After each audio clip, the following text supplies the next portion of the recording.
as through their struggles. Thank you. Amen.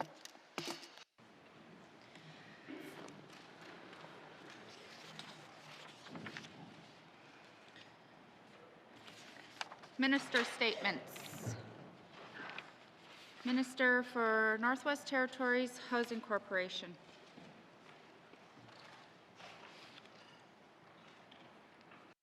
Housing Corporation.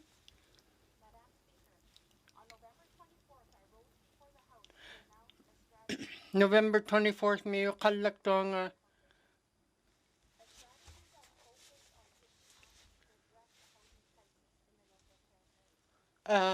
Okay lagu klu na igluilak tinuita una pihupelak kiga ukahupelak kiga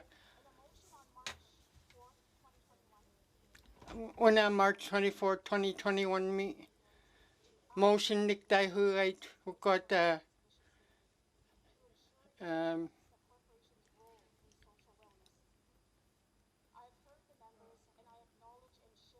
ukot ka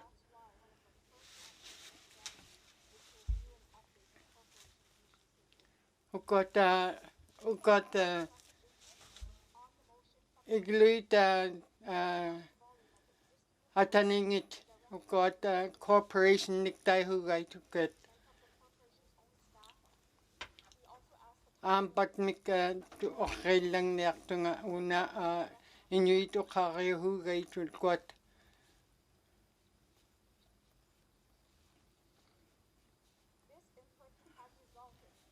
una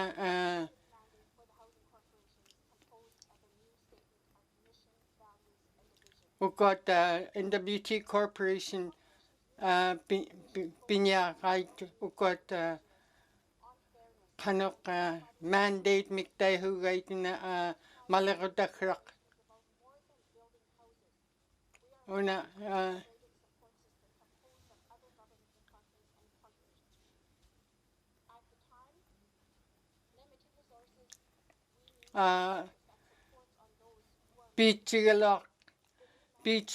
pichigalak kapta aglan ukot malakotaliut maling niya or niya ikput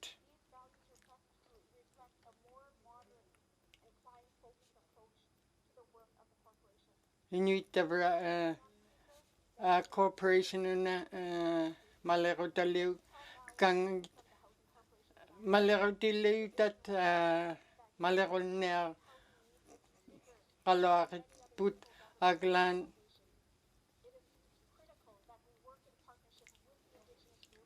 inyong alat tao ka ikayo ko na katiwit kanokle ka pinya hikputo na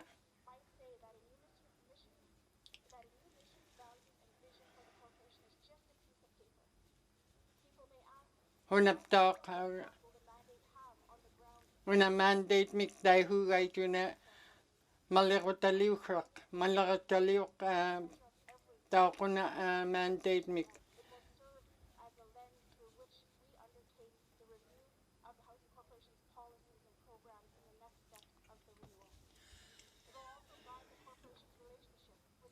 una pihuk pelak put una malakotaliw ka maling nakirok na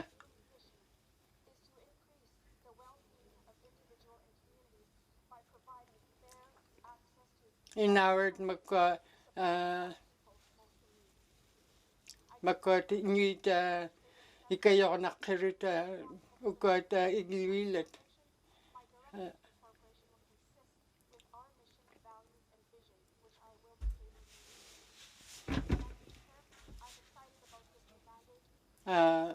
una kovea kuti aloaria aglan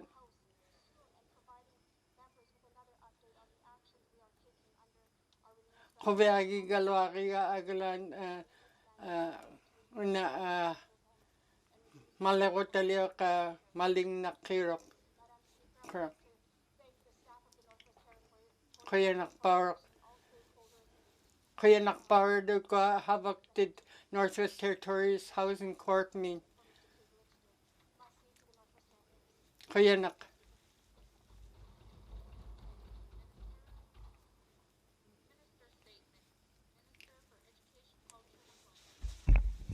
unaptaw ka ilihawri rot minihitangat una kakalang na kaya ulupak. Tabre kowe huti kira kayo puto na ubulok. Dahil na ikayo huluwit inyo payatit na ilihawri ni kun habak tuat. Tabre February mi dahil na tabre tamat ko dit na itkagrakibut. Tamat ko lo na ukaw hingit anit kublugit. Ikayo kimak paurakabut tabre ni. Tabre tap tami nga isumalo wakto nga.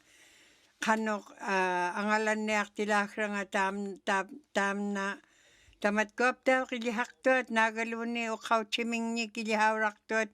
Tabre isumagihugit ka. Tabre lo tamat ko ukaw chiming ni. Isumalog tuat tabre aptaw tamat ko tayo na ataramik ukakahugit ka na naluwi kayo na ako hugit ka. Kawamat ukot ukaw tiblugit kanok angalan rutik ranganik. 2021 mi.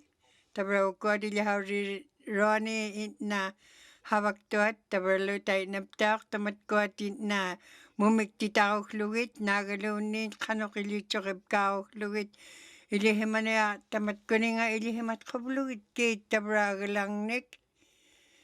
Kanok tok tayo na tamat ko na kanok na aktilakrangit patuma na angalarutik rangat pigo tam na ilirakay put makpekanon ilitsokit kablugit tamat ko na mumiktita kabluting tayo na inyong nun kihunul laka ilit kablugit. Tam na tok tabre agalirok pangmapak agalit kaktok ay pam nganin. Tabre tayo na March 22, 24 min na tam tumani tatkakutimi tayo na Inuit Inuvialuktun kutsin tanikade tamat ko tabre lakating tayo na ilihawrak tuat ukaw chimingnik. Ilihawribligud taptak tabre ni ilihaktuani na tamat ko na ilihaw tit kablugit kanok ukaw hinik ilit kablugit tabre tamat ko $5,000 tabre kinyaranik ay chokneligit ka tam na una ilihaktuat ukaw chimingnik. Tabre lo tamat ko tamait kong iligit ukaw chimingnik tap ko ilikrakibut tayo na malakotaliani itut. Tabre tayo naptak tam na makpekani ituak tayo na ilikiraktu ilitsokirakrani kanokolo tamat ko na atuakrangin kanokolo utok tamat ko utok kanatin nalo ilihimakpaktot inyo na aknamingnik. Inyo ilutamani inyo inawrani inyo na aktuat ilagiligit kait. Tabre lo tamat ko aptak inyo ingmiktikon inyo na akurot. Pigo mga iligit kibut ilihimaligit kibut tamaw nga tamat ko nga hibon ni oktuanon. Tabre ni Northwest Territories ni na muna kay piyakibut. Tabre lo na ilihakan na aktuat.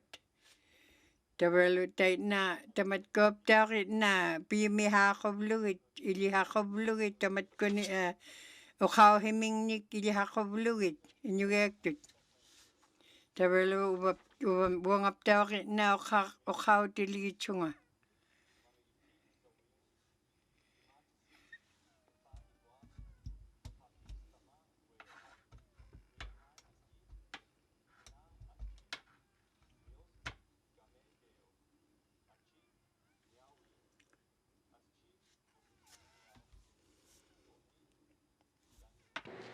igwa, pigis gweg, pagi, nia wewian. Atos giwian, aschi, mamawi, ochi, pimachio, pigis gweo, nianan, so gesi wian, ochi, ayasin iawag, igwa, giana, o tenag. Eyogo, gichi, nama, nianan, aga, mietau, mawian. Aschi. Ukauchinik tamat ko ukakiralit ka una utokhanat hibulioktit hibune matchuninga inyuneakanikun ilihamarot tamat ko na ukakilalit kitka uktokatunga kanoka ukauchimnik habakatigibluit matkor naing miktiun ukawiming ilihamarot tay nahalunga tabra tamna tay nahalunga ukakinalalit kitka tamna Kanaulo tamat piu matkongiliwit utokhanat nagaluni ing miktigun ukauchiligit tangungit chut.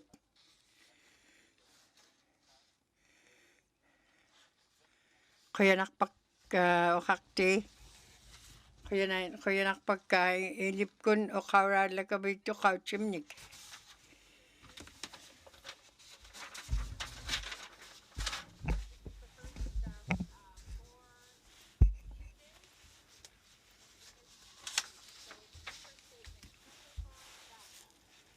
Tabatamid na ukalang neligitok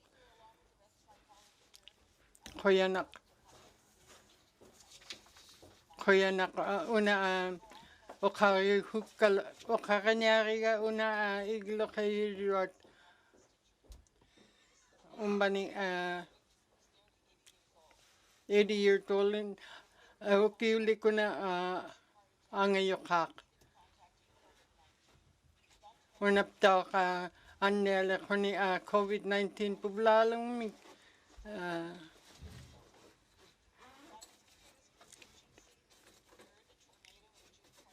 una mani nunapting ni tavatami hakutay kalawaka na Inuvialuktun anneron una igluichata ukalang neritka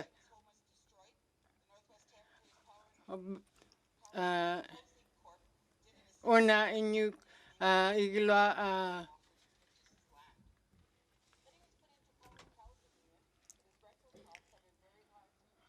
unaptoka una inyuk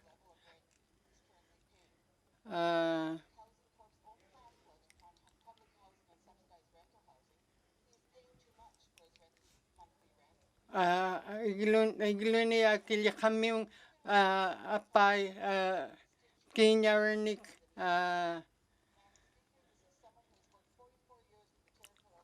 una habaktuak government 44 years to na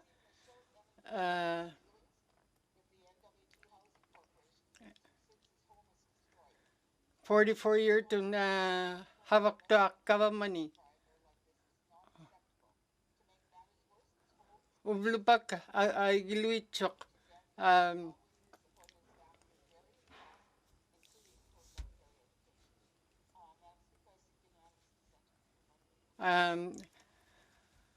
hukaw kalwak tunga anubtak kuyanak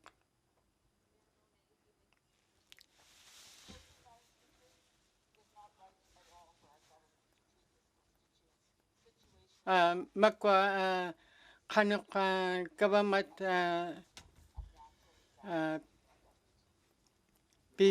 pirot Fort Simpson ni Jean Marilo ukwat Inuit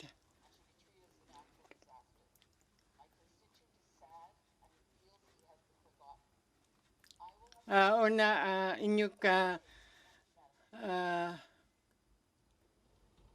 kuyanak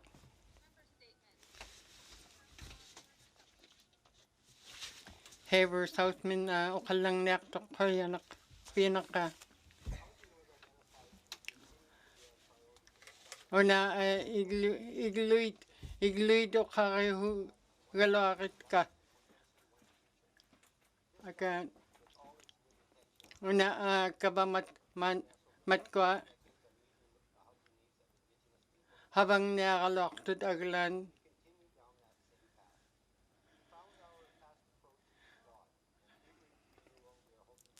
kanok habang itka tuli aglan habang napiaktok.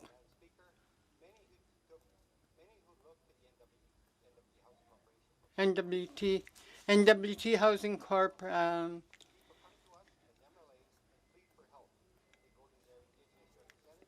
Inuit ibaklaror tigil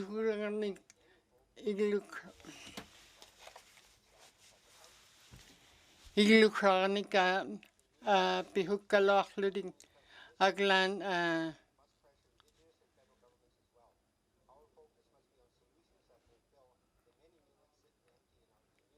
malirutakrak kanok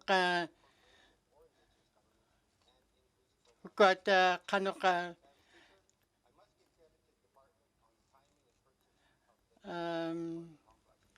ikayor na right. Ikayor na right ukat aglan hapernyaktok kanok ikayor nak tot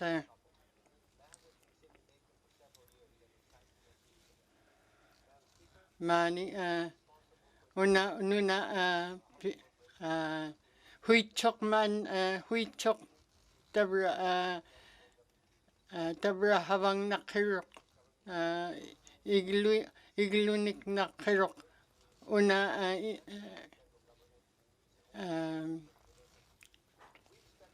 man nuna huichok ukat ikayor nakirita ukat Inuit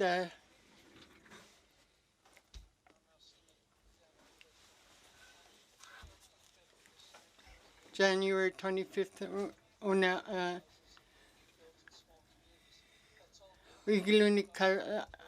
igluning nakaloktot 29 mikay hipalit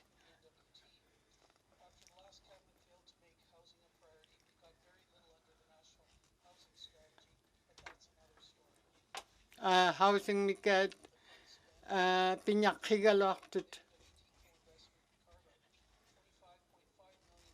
25.5 million to kinyarnik pigaloktot 34.5 million to 66 nik igluning nakaloktot igluit pinyakaloagait Housing Corp got havakkaloktot got 60 public housing units 60 nik hipanik pigaloktot aglan pingichutuli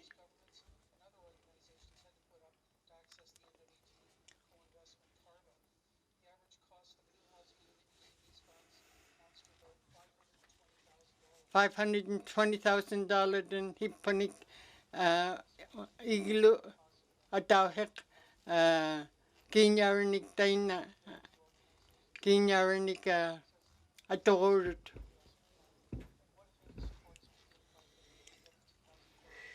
NWT Housing Corporation ukat iglut malekotalioktit iglunik malekotalioktit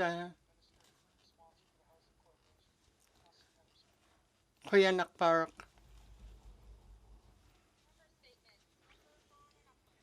Nunak put me.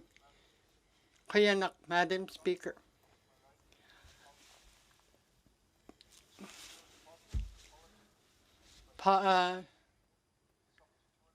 palatang mi una Inuit 8% tun mingkir palatang mi. 81 81 tun iglut nakung kalok tut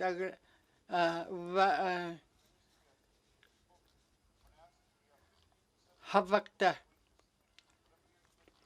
ito kilugit ukot iglut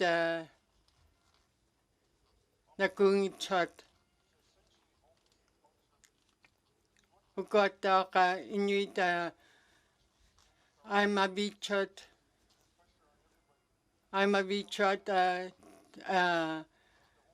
hiniktararuruk humilya ka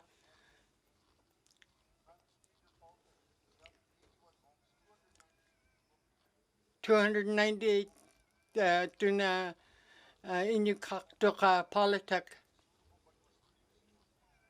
81 houses 81 igluli kaktut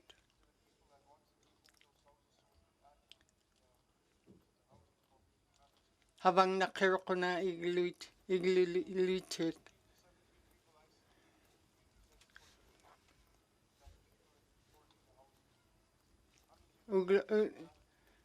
Inuit iglu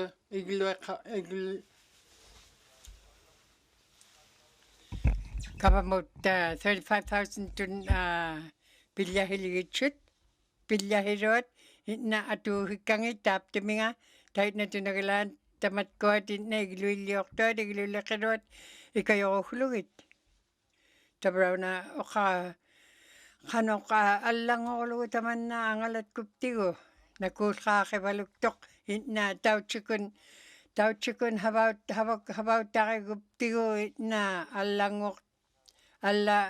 allangok tillugo ahin tamna igluilioktot Inuit nagalunin iglok Inuvialuktun igluni koyanakpak Grace Slave name koyanak okakte tabra tamat kot 1986 mi GNWT titna tamna idyakikangat taptiminga tabra tamat kot na ingmiktigun habaligit na ingmiktigullo tait na kinyaranikin na agli kublugit ingmiktiwak tot tabra tamat kot kanakoting tamat kot na ingmiktigun habaligit na munakiraki tamat iglulikirini nagaluni tukunginyi tamat kot atanakakoting ataramit tabralo tait na tamat kot munakirirot iglumik tait na itwatun na munakinakigait pangmapak tabra ilatni tama tait na hini tukukaktot hapekrakakaminga hitayma inyuniakanek man na huinyaliblugu ilinginni tabra tait na iglulikirot na kanutunagalan na kutsikkirakigati akilinyak igilokaktuanun yellow knife me 35% tun tait na tunagalan tait na akilirakirang nyik igilumik tait na ilirut pangmapak kutsikkibayluting na itwaktotun akiliyugang iligitsut pangmapak tabralo tait na tunagalan na ilihimarugut tilokata kanok kutsikkipkakalugit na akilirakirang itigilut pangmapak tait na tunagalan kutsikkirok akilinyak igilumik na tukkumabik 338 tun tabratamani tait na tunagalan na hapekraktakoting tait na igilokakaniaktot nagaluni tamat koldo ikayuiniaktot ingmiktigaktot kuyanakpak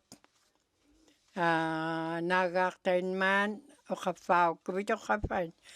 42% dun 442% dun tayo na tunagalan matkod utok kaungit chut nutat inuit tut mani tukkuy chut tukkumit na hiniktakbi chut tabar tayo na tunagalan mani ilitsoy kabut iglulakirot tawak matkod na ikayok takrakalwangit nagalo tayo na ikayok niwelait kait tabralo tayo na nutak kating na nakapkay niya aktot nutak kaming nyikit na munakri niya aktot kin nutak kaming kaya nakpak tayo chawmin kaya nak kakakti tabraw na mani Northwest Territories ni gilulakadwatukot kanok tamat ko tawkit na kuchik hirot akiliakrat huamatit nagalunin na iglumi ito na tayo na tamat ko tawaki akihirot hunalakaki akihirok pang mapak iglungit nagalunin huamatingit tayo nalo okrokro tayo nalo tamat ko tabra taktay na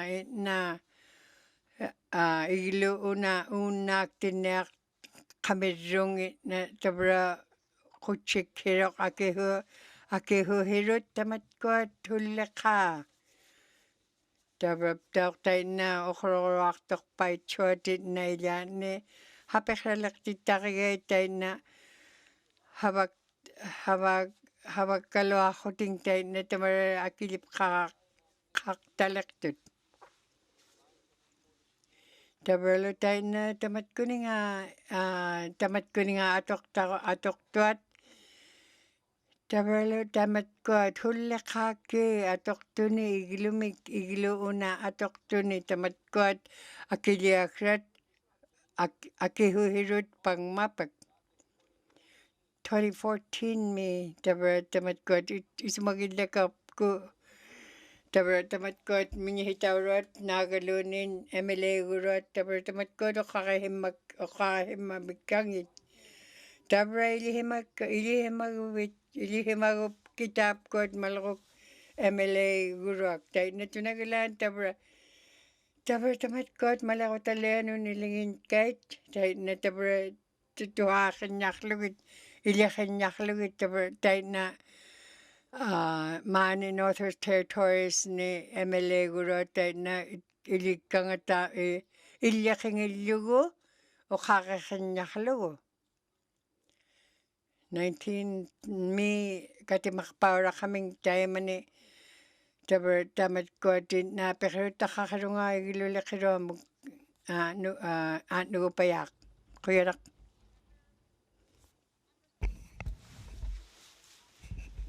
mampuy mina ukal lang niyak ko na. Kaya nak. Ublbak tautuk tiniyak tunga Inuit iglung kanok Inuit $140,000 tatun got anu kapfa niyak tunga okay farnek tunga anu got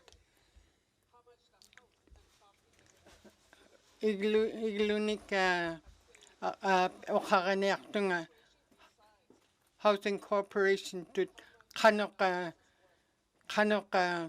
got okarenyarit ka got iglunik kanok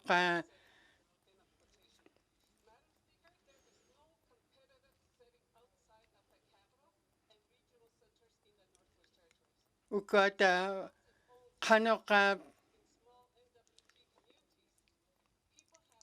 Inuit ni kanok Inuiakpat igluitshot ilyangita kanutuna habang nakpatit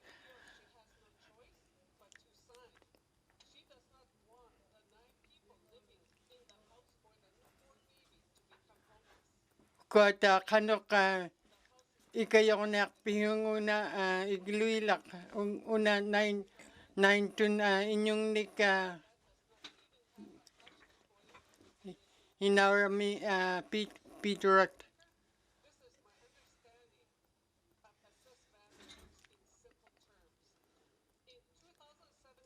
2017 mi uba akraling mi tau tregaluak ta tonga aglan ublubak.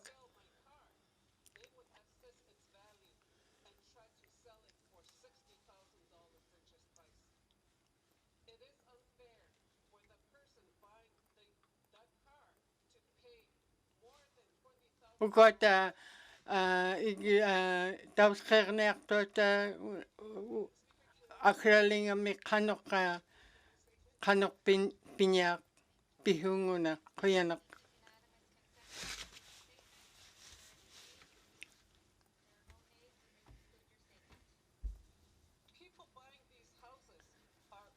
Ukota inuit iglunika tau kaming ra pekparod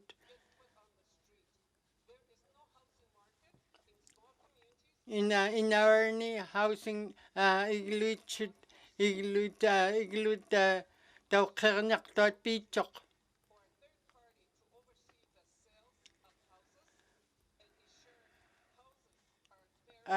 Ikayaw nakiritukot inuit tau kernek tot iglunik.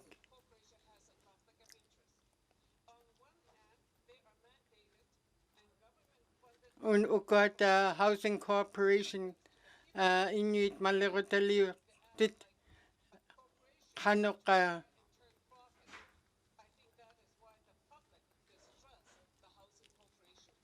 ukot koluni housing corp maninyang niya haluting ukot inuit pingay right.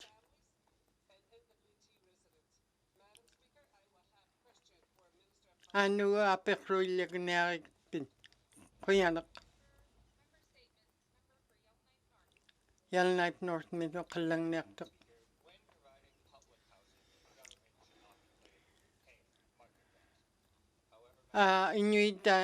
Inuit igluliman ukot public housing nik iglut inuit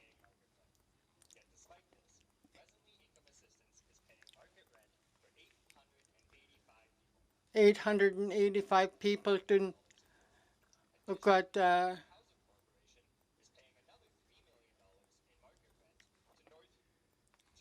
million in ukot pihurit.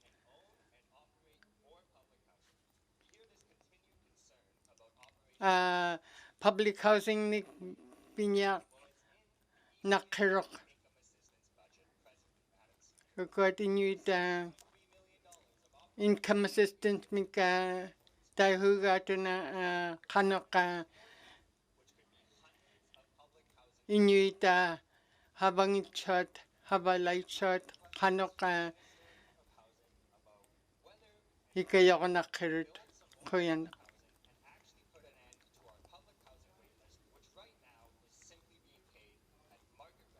Ukot watakirot iglunik kuyanak. Cam Lake medyo kalang nektok.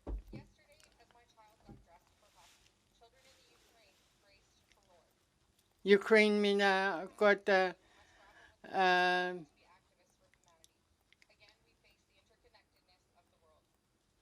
Ukraine mina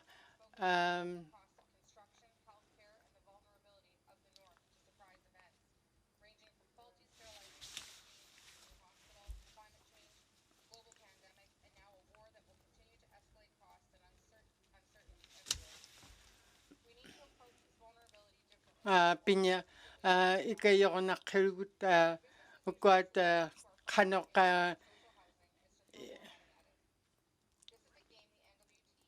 Inuit igluning niaktot ay ikayornakkerut kanok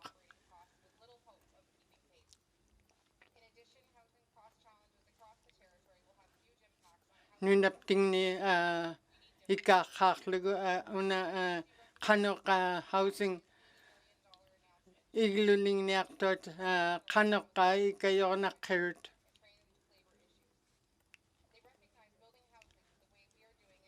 ukot ublupak iglulioktot kanok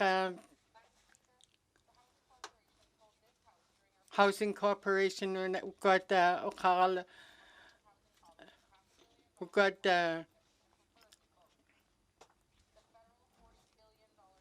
$40 billion dun ukot atornak kirokona ikakaklugo ukot nunakput NWT.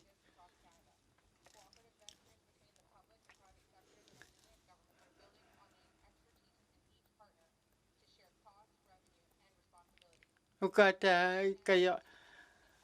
ikayornak higalortut igluning niaktot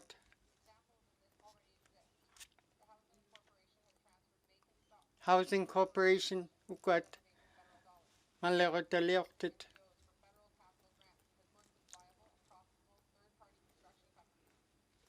ukot igluliortet kanok pinyak patukot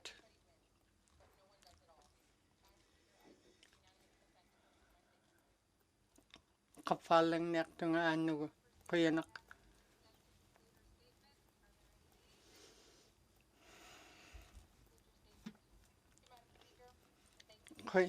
kuyanak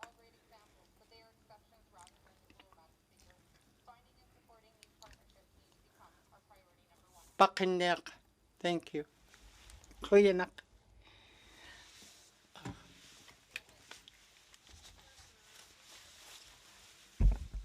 Here Northmead. Kuyanak tabraw na alamit ka ukanyilagtunga pangmapak tabra ilokatay na wani akapiroagut ataw chikwarnek una ukawchek una na ilihimarunga kanuto nagalan ukawchimingnik matkwat ikayu irot maniptawk yellow-naipmi mamprimi tawk pihulakake ukawchimingnik pangmapak una pinyakanak kapiagat ukawchekting tabra ilokata tay na atawchikun na ilokata tay na tam na ukakaguptigut tabra ilokata 22 roagut na katimakataw roagut tam na ukakaguptigut na ukakilako galoakiga isumagiblu kuyanakpak ukakti kim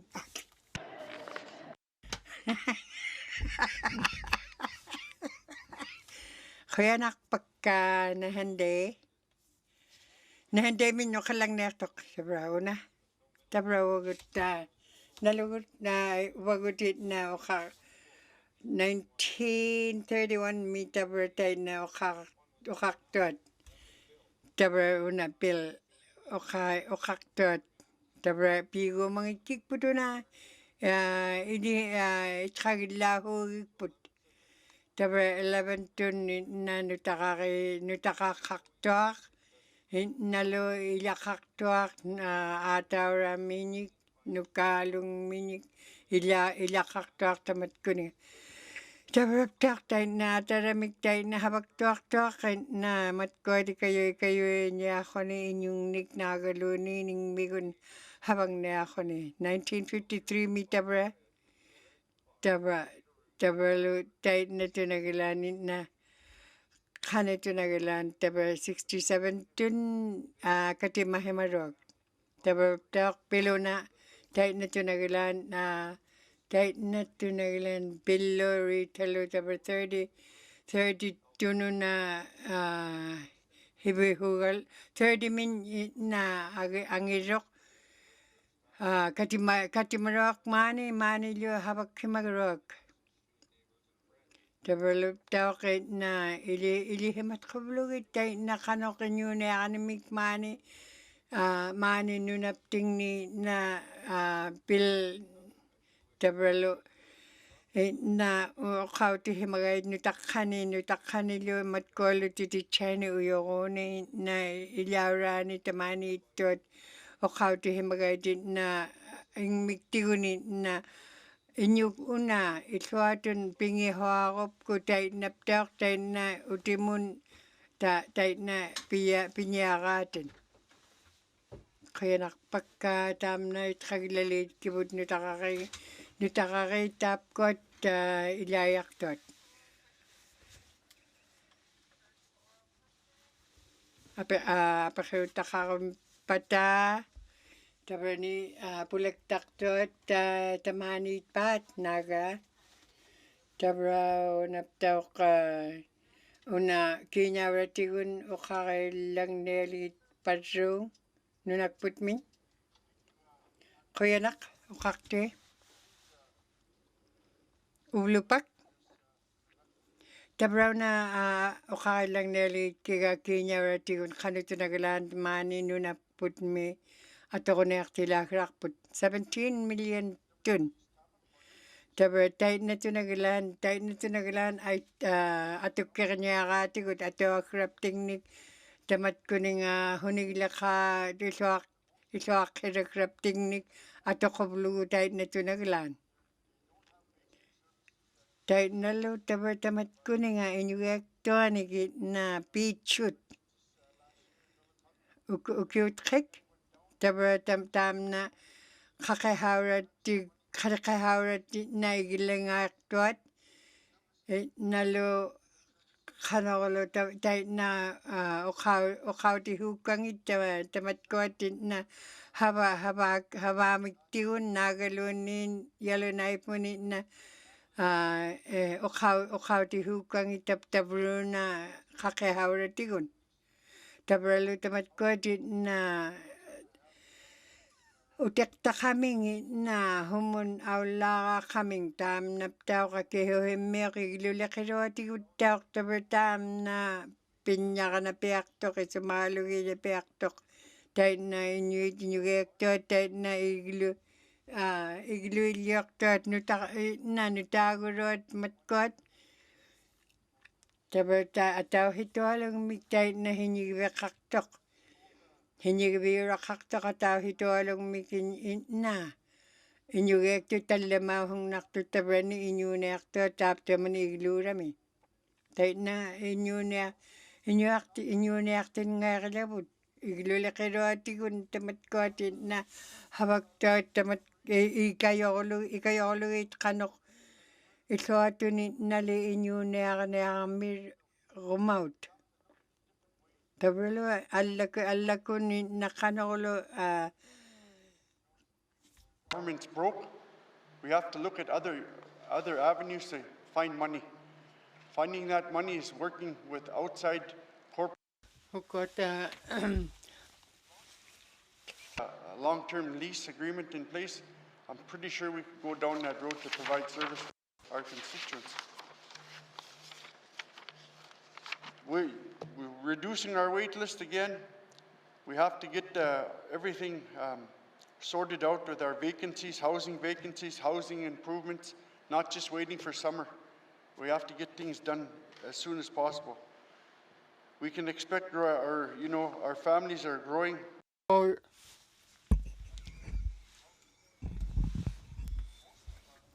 inyuektotin nanutagurot igluilyoktot.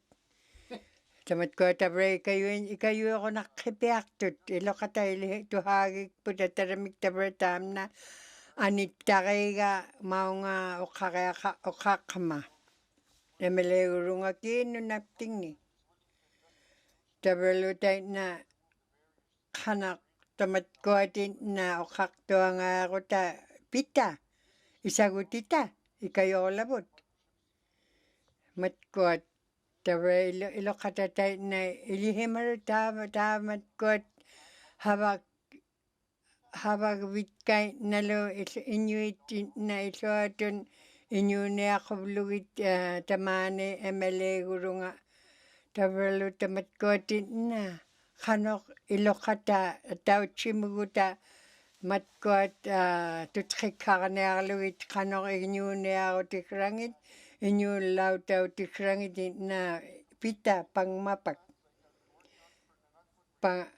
tabralu tait na igilulekirua tukuatu kakararit kawane nunakputme MLA gurunga tabratam na pigu mangitiga immalu matkot igilulekirua katimarit na tauchikun tabralu tait na ilihim tuhara naqtoquna utoqqanaagoq tuatit na inyugekirut tabralu tamatkotin na utoqqanaagoqaming inyuvingmunnu titaqarigait taavani inyuniaquvlugit igluleqiruat tabra una aqulleraqillangniariga GNW team igluleqirit tabralu tamatkotin na sumaaqtuanik ikayuiniartuat tabralu tait na nakin tabra takpawanga na habaktiniartut nalo qanorlu tamatkot ikayoquvlugit takpavanga ikayu habaktiksramingnik pirartut tabraptaortaitna nakuugaluartuartaitna ilihimarpaktuanik habaktiqqapta agilaan uvagut inyuniaqimagikput tabra tamataitna tabralu taitna nikano hinigilaqaana kuuruanikit na Starbucksnik naagaluunik kaapitullautaqaninmik tamatkuninga piitsugut agilaan tabra taitna tunagilaan maani taitnaqqimagaluartut yalunnaipmi agilaan taavanaptaaq tamatkuat inarani ittuat isumaalugiñarmiut tabra 132 leaders tun na uqmailinga tilaangattun imerartut imiriktut imingatit na allangortalaitsoq tabralu taitnaptauq tabra taamna qiniqilakput hiagilakput ilitsuqilakput tabra taamna ilitsuqipiarlugu pitquupiariga tabra taitnaqating ingmingnun piuaqartut toquttartut ingmingnun isumangat una huinnalivluni taitna inyuniaqaluaqqaming tabra taitnartittaqigait inyuniaqaningit tutqiqqanginnammiin tigit taitna tabra tamarraptauq inuitilangit qaqitsiivingmingni naqiaitsulluunni tabralu taitna matkuat inyuniaqarvingit tutqiqqaqanaqqilut pangmapak tabra iñugiaktuani tabra uqqaqinna tabra tuhaaraqtugut tabra uqqaqinnaaqartut qarluqinñamingñing itna agilaan pangmapak taitnaangaaqta itna illumun habauttaqilavut illuumuuruta itnalu pipiarlugit naaga igluleqiruatigun qanorlu tabralu taitna tautsikuaqqaaqata tautsikuni habaqatigiiqqaaqata tamatkuat ikayulaitkivut una alquliqraqillangniariga uqaqti una angiroq tautsikuarnik habakta tautsikun tabra uqqaqingaarilugu kiiñauraqartugut kiiñauranik atukraqartugut quyanarpak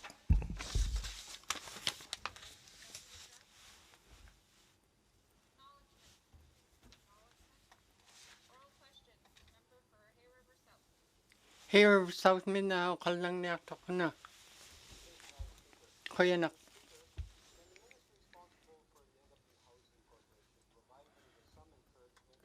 NWT Housing Corporation malerotalioktit ukot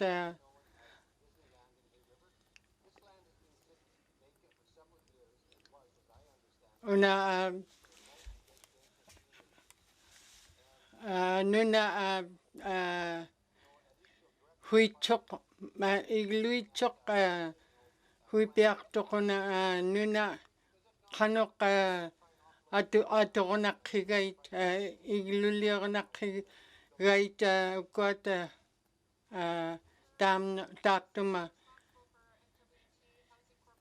taptuma nunami koyanak Housing Corporation una kilang nekto Inuit igluliorneagaitukot Inyait Seniors Committee tain pihugaitukot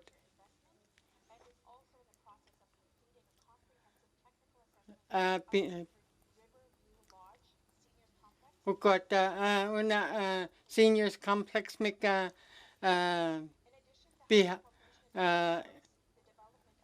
Pinyagalortut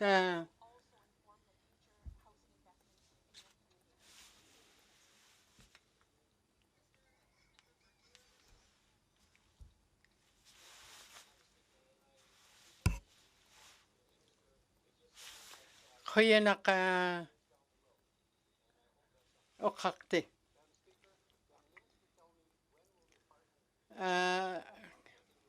Mindi taka kulang humga ona ukot Housing Corporation kulang nekto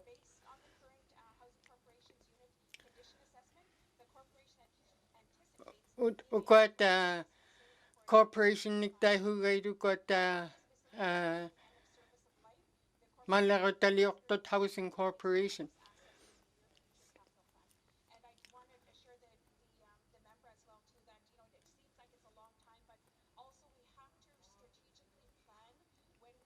ukot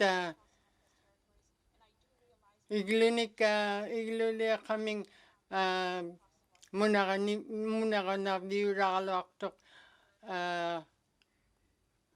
kalorleka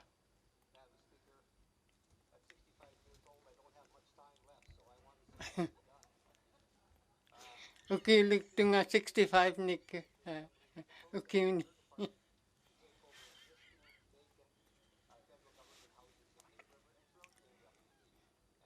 ukot inuitsutukot 60 iglut Hay River mi igluit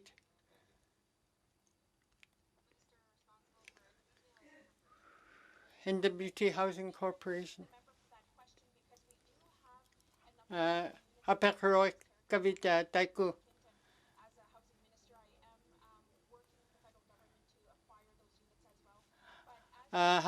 habak kaloktunga federal government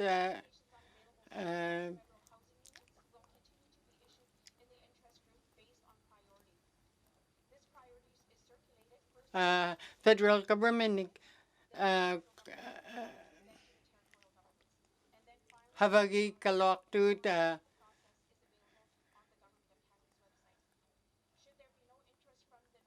havak kaloktut ukot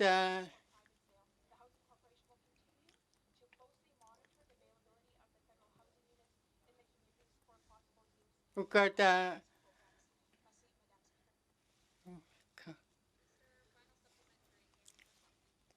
Ever South me koyanak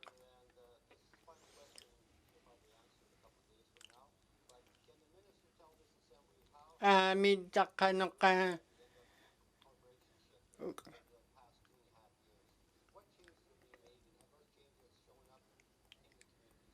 humika havak pihuk una iglunik pinjaktot.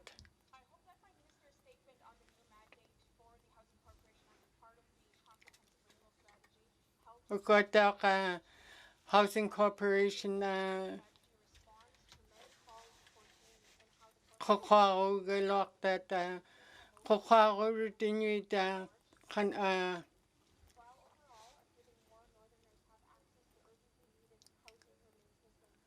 inuita iglulik kala igluligul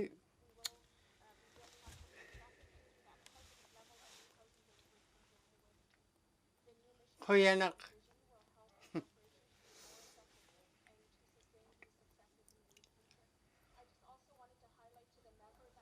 unaptaka pihukaloria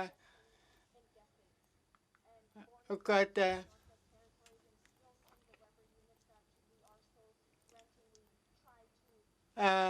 iglunik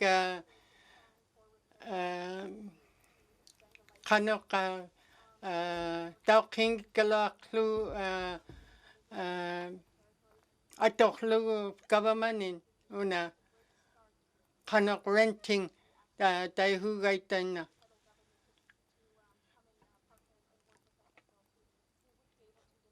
ukota ka kanok pinyakalorit put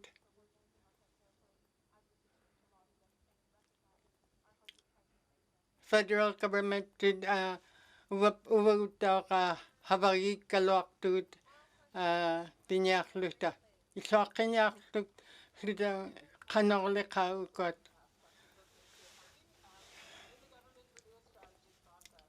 Minister of Housing apekruilang neria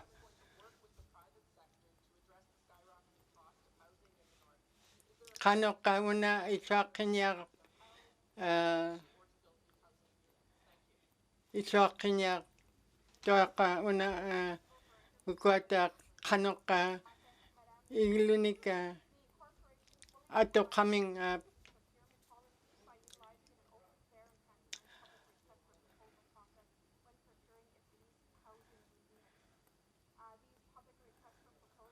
ukota ka iglunika toktot kanoka akitsok power out tapkot kinyaranika kitsok power out kanoka atoktot iglunik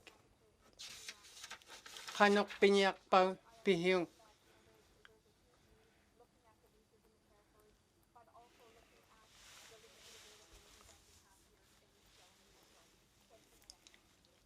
kuyanak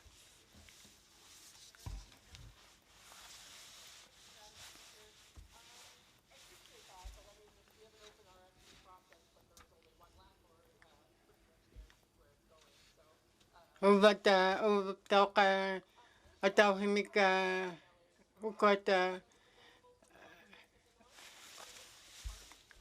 ukot pirot ukot iglunika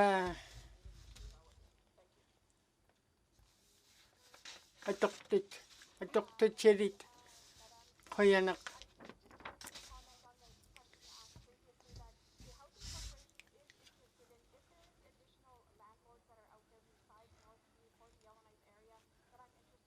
ukota Northview area ukota iglunika atoktot chirit kanok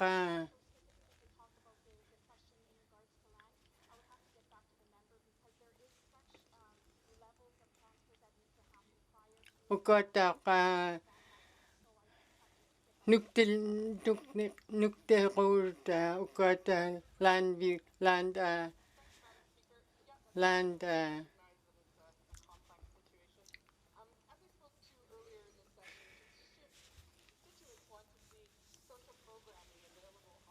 ikota tatu kalaklugi ukota constituent mika taihugay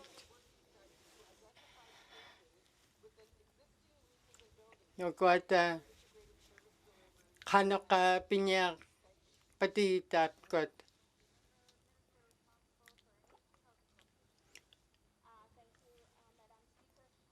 kuyanak ukota pinya pifarner puta una tabling nik taihugay ito na anu kakipakniyari ka. Una, kano ka ikayo na nakirito ka uka inyo manitsat. Anu kapakniyari ka.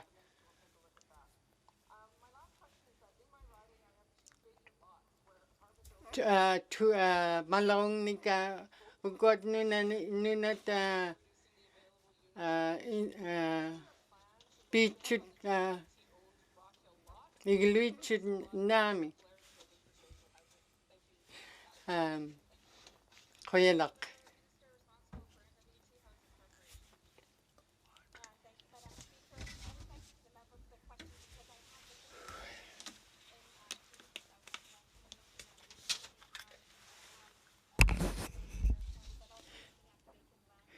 Tabapta ko kwata ing miktigun nakaktuat malong ni gok tabra kulela kang ikakko malong ni tayo na inakpakaktuat inakpakanibluit ilihimaniblu ni tap kung nang nunang nik inakpangnik. Tabalo tayo na tunagilan tamat ko tak kimelgawakibot kanok dilangit tayo na ikayo iniyaktuat nagalunin ikayo ilahit kabulugit tap ko na ilitso kanyakibot. Tabaptak tayo na tunagilan tabali himagit ka nalunirangit kit ka. Sabatsamin. Kaya nakwakakte. Tabraw na. Tabrapta ko na ataw himik kihenik igilumik na hekamitamik ilihimarunga. Na tabralo tayo na tinaglaan hekamutablo ni igilunga tam na ukalyaw luga pekrutan lang na kaya. Kaya nakpagkikiliw lekiroani minihitak. Tabraw na kano ka na hekumentaw pan igilo lekiroani ito tabraw tayo naptaw inyugektuat inay ko lakuting igilo yaktuat tamat ko tabra habaw takidakit ka kanok ikayo na akluit kanok ulo tabra tayo na alam mo na nuti takluit. Tayo na hulip tayo na isang matigap ke nagalo na kamilaraw kapke litso kanya kapke na tabra kuat corporation ni kutsik tuat igilulekirit. Tabra tayo na talimat sisamatunin na tunagalan tabra ni katima rakaktut tabra ni kanok pirokrangin ni igilulekirit. Igilulekirit tayo angalat takigay ting miktigun. Kanok ulo igilunik natutkikay niya kaming huy niya limata nagalunin hekamuta mata. Tabra ubagutahin ubani minihitaw ruanga ubanga tayo naptaw ikayo iraktugutab kuninga. Tabra lutay na tamatkot kamakidlugit matkotahin habaw takid tigi habaw takid niya put kaya nakpak. Sabatsamin.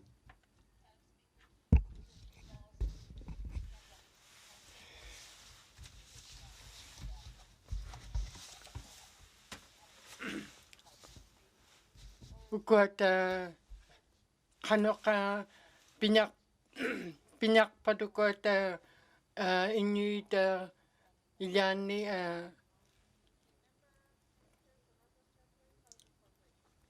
ilan igluit churut aglan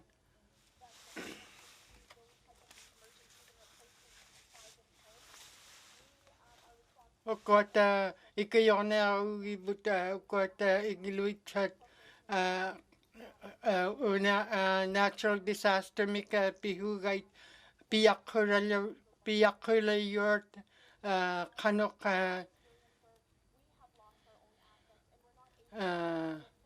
ukota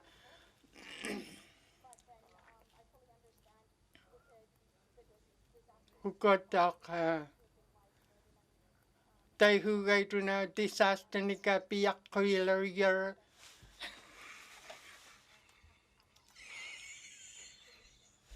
piyakula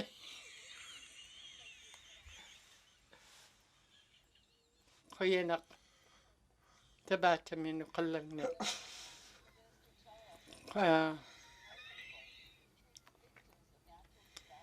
Deputy Housing Corp bihubagit ukot kanok piyakulerot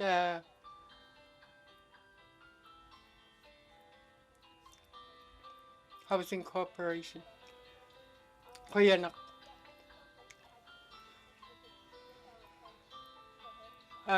bihu kanok lekai kayo ibut ukot piyakulerot kanok leka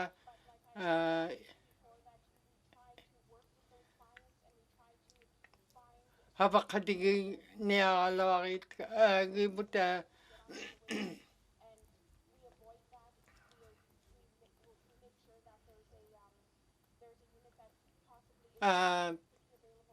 ikayone pero ibut tapkot piyakulerot kanolika iglunika aichonero koyana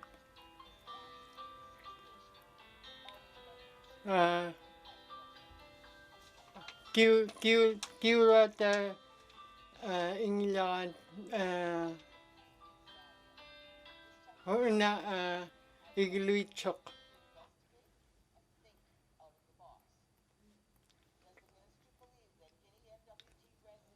una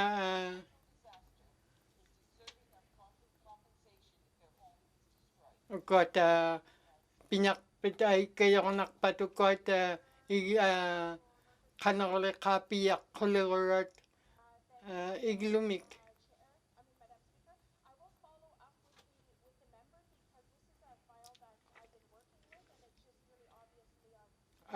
una havak kalorip put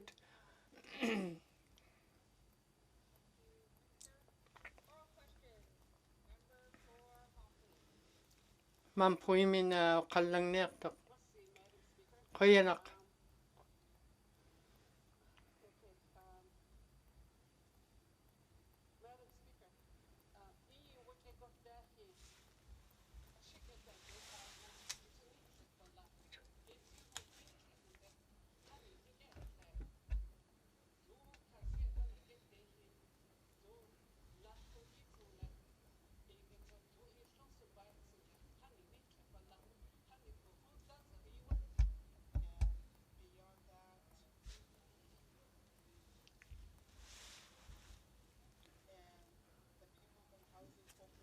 ugot Inuit Housing Corporation min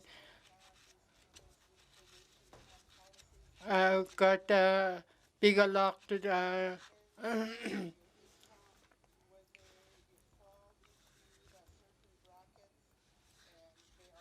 kanok kayo nek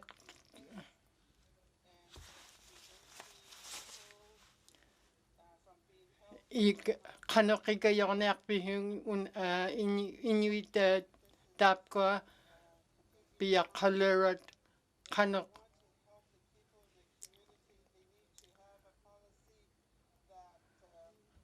una ukot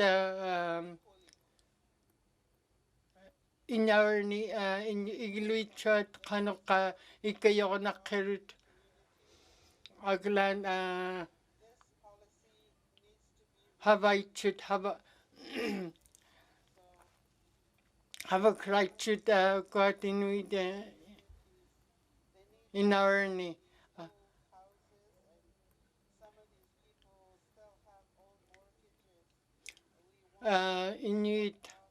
Inuit hamma in our ni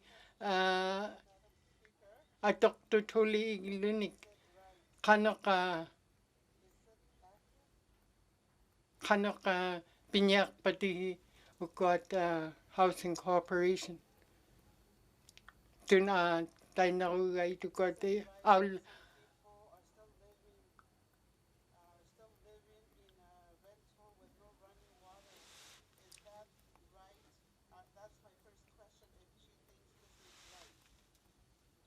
kanok housing corporation.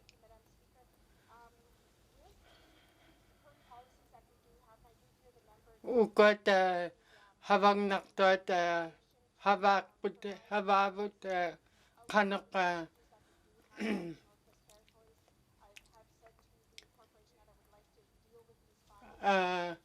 apekruigalok tunga kallaw tigalok ka ugot malero talok malik maling naktok una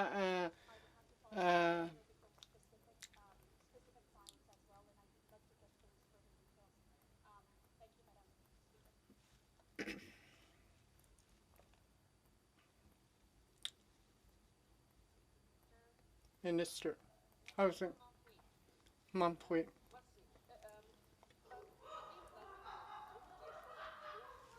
Again.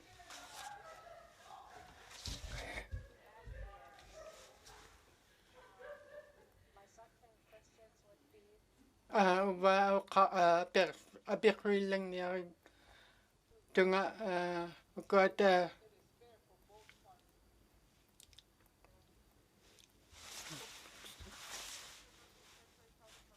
housing corporation min kil lang niya kat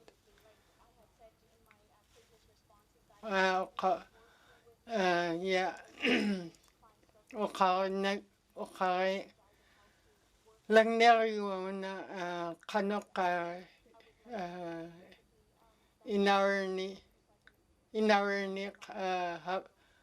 habak to at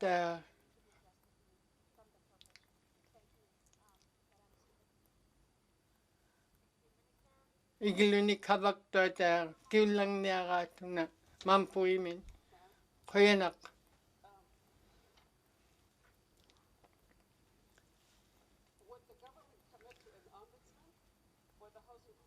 Got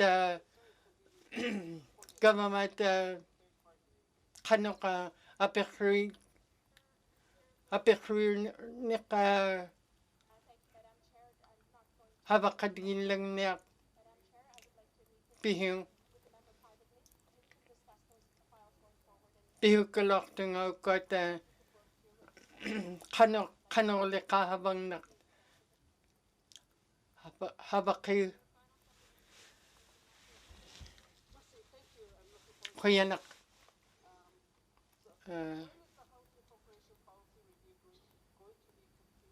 got habang ner habang neria huna kuyanak.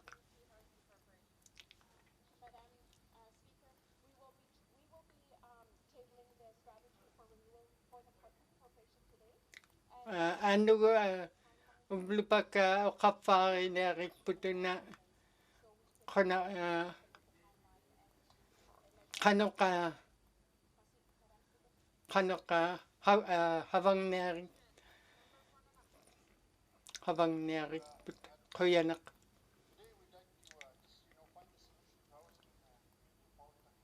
Palitang mi igluit kano ka habang na peak kirut got igluilat 29 tun utak kirut haba iglu lingnak tot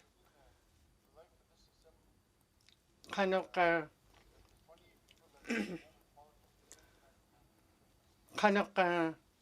ikayonak pihung guna ukot igiluliat. Kunak.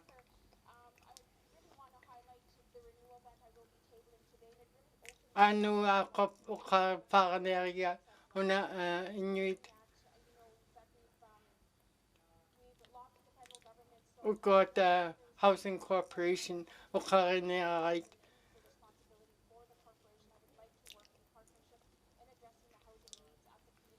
ukot uka kalorit ka Inuit igiluit shot kanorle ka ikayorlugit ikiyornerlugit 2019 Inuit utakirot igiluiat inakpun kuyanak. So, Madam Speaker, with the funding that the Indigenous governments got, $34 million. $34 million tun ukot pekhaktut kanok ikayornak kiritukot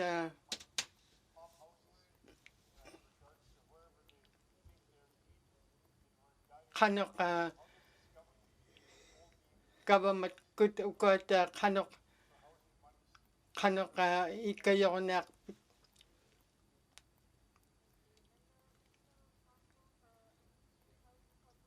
NT Housing Corporation kuyanak.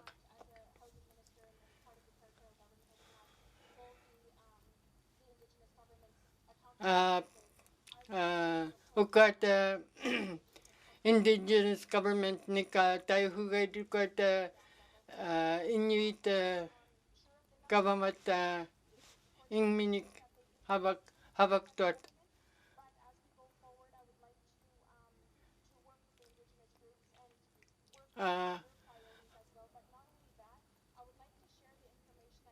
Ukot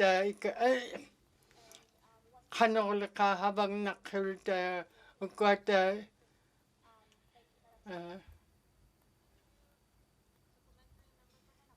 nanakpun mi kiulang naktok $34.5 million tun hama manekaktot ukot Inuit ingminik kamamakaktot kanok ikayornak kiritukot kanok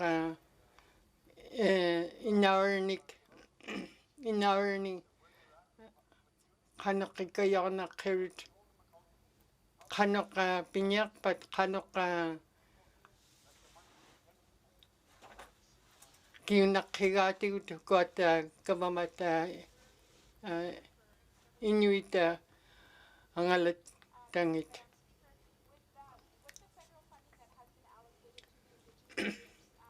Federal government I treat Kenyarnik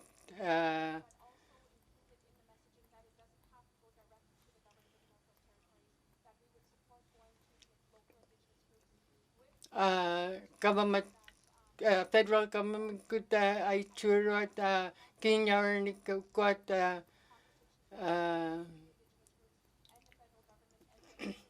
Inuit kamamakaktating mingnik manikaktut kanoka ikayornak patigit kanak ikayornak patigit tukot igilakaktat igiluningniaktat kanok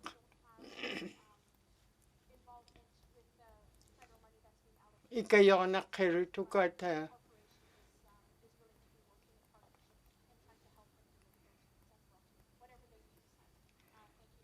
ikayornak kiritukot Inuit igiluitrat kuyanak.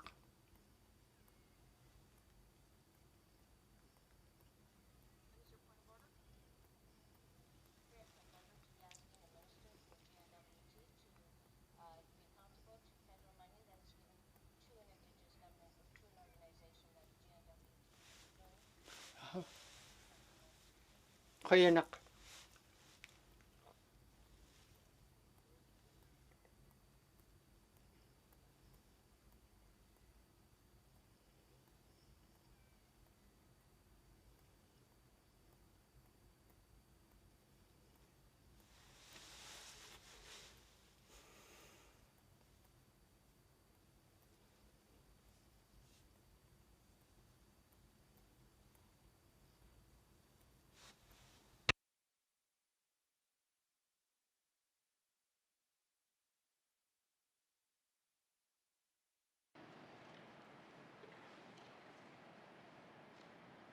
Thank you. There is no point of order. I think the minister can take the question and answer it accordingly, and we'll move on. Final supplementary, member for Nunakput. Thank you. Nunak pun min kapag nekto. In our ni Inuit Inuit 34 million tun 34 million tun kinyar ni ka I3 wrote federal government ukot Inuit Inuit habang nakirut ukot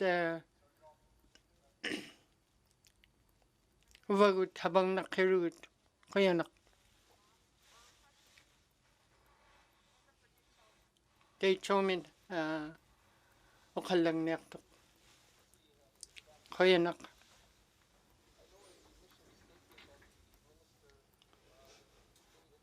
ugot mission statement ni ka dai hura oka lang neriga una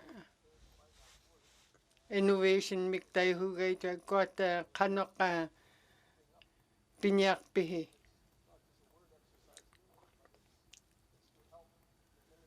ugot ikayonak tuta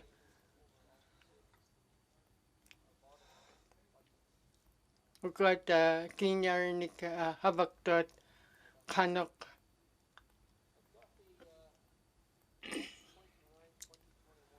March 29, 2021 una aglait ugot okay lang nerit ka ugot kanok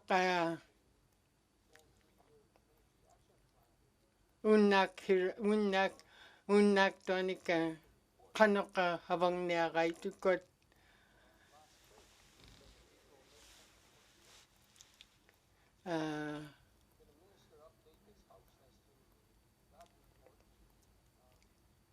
kanok okay lang yung una 2021 min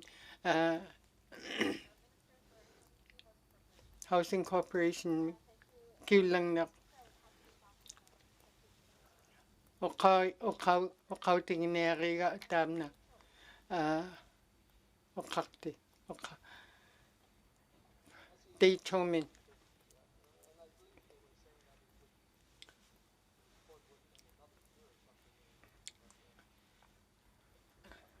kanok kill lagin minister housing corp kanok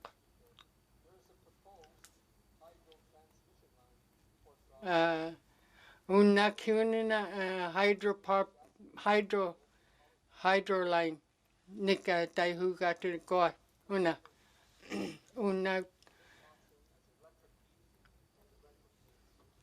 unap daw ka kanok unak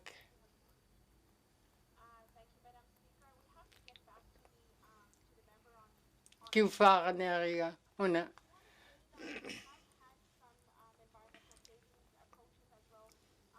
kanok got kiu gala kigati ulan una solar projects nika tayo gato na kanok unak kyun kanoleka una biomass niktay hugay tuna ukot kanoleka unak kyun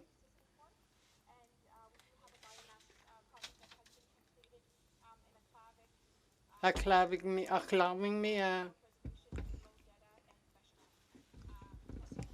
ukot inawar ni pianik dot tay chomin kill lang nekto ukal lang nekto koyanak Inuit kanok habagubat ukot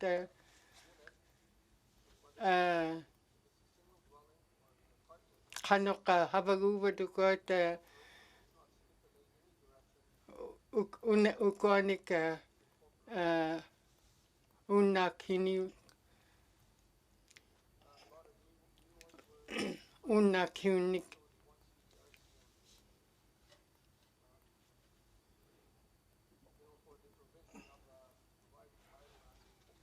ukota ka biomass system tai hugata ukot unakin kanok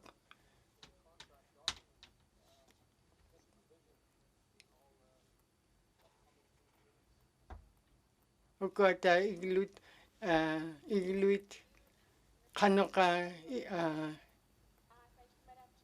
pinyakait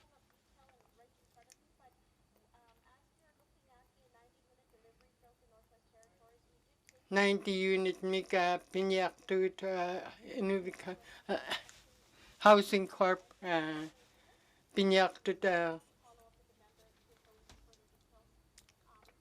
pinyak to anu kafara neriga anu kuyak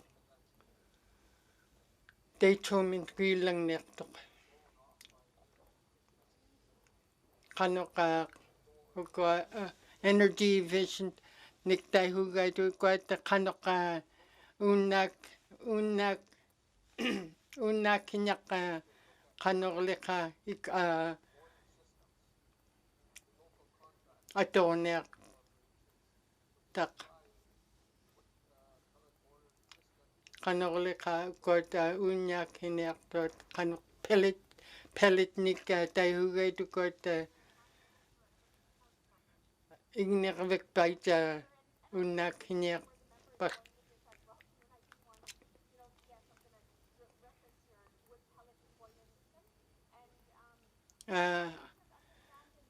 kanoka kineria una pipernernik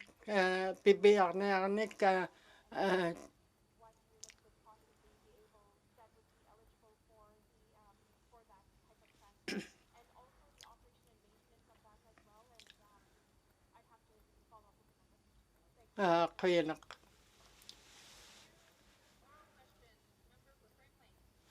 frame lake mintay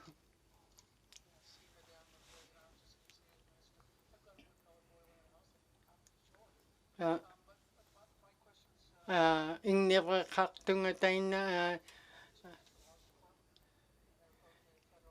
taina hinika pellet using NWT housing kanok 66 nik housing igilok pang nik kanok pinyakpat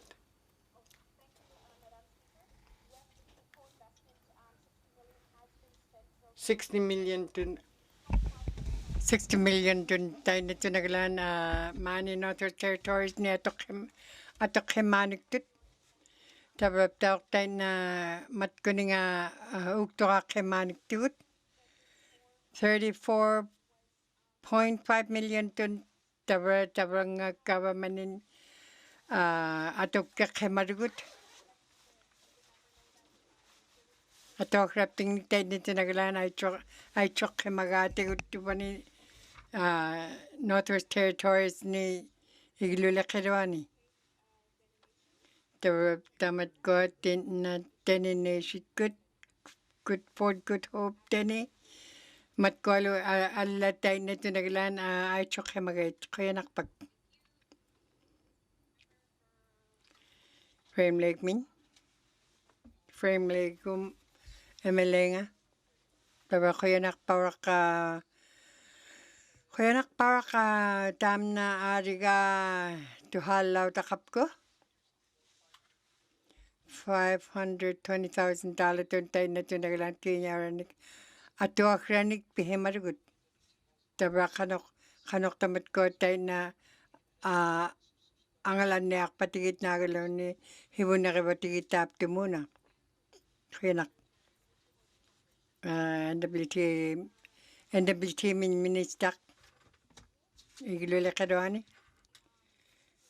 tabab tayo na tunaglanin na tayo na tunagalani na tabra wagutin tam na agalibligo ay shooting at wapting nun tayo na tabra tayo na ptak kano tunagalani na pinyaktila krang ptak waptigod tabra lo tamat ko at iglula kirwani tabra tamat ko at napay kaming nagalon ni kano iglutin na tutkik kakamitigit tap kuatin na katimaringita.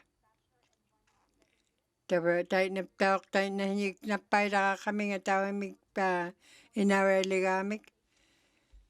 Tayo na hanak pakun na taman na kilamiki na kinyarat ato nelait kait ilako lablugit. Alla tunahin, alla kwa kamingahin. Nalo tabar tamat ko atin na hunala kaki. Iglula kirwanin tayo na tutkikane ayat. Tabar lo tayo na tunagalan, namunagalan, namugniak tilakang tamat ko atin na ato akrang iglut na iglunig na paiguming. Kaya nakakakte. Tabar ko yak parlate kayo na minyihitaw rak tabar ni giglula kirwani. Habra na nulang nelitsunga. Tabar iglula kirwati bunga hibun nakapiarit ka. Hibun nakabliwit, hibun nakagit ka. Tabar lo tayo na iglula kirwati na kanok na kamilakayo na akpatigit iglut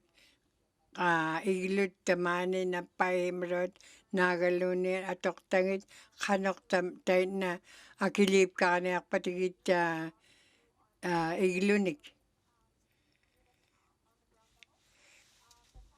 Tabra tamaptok tamat takin na ilulakiro tigun.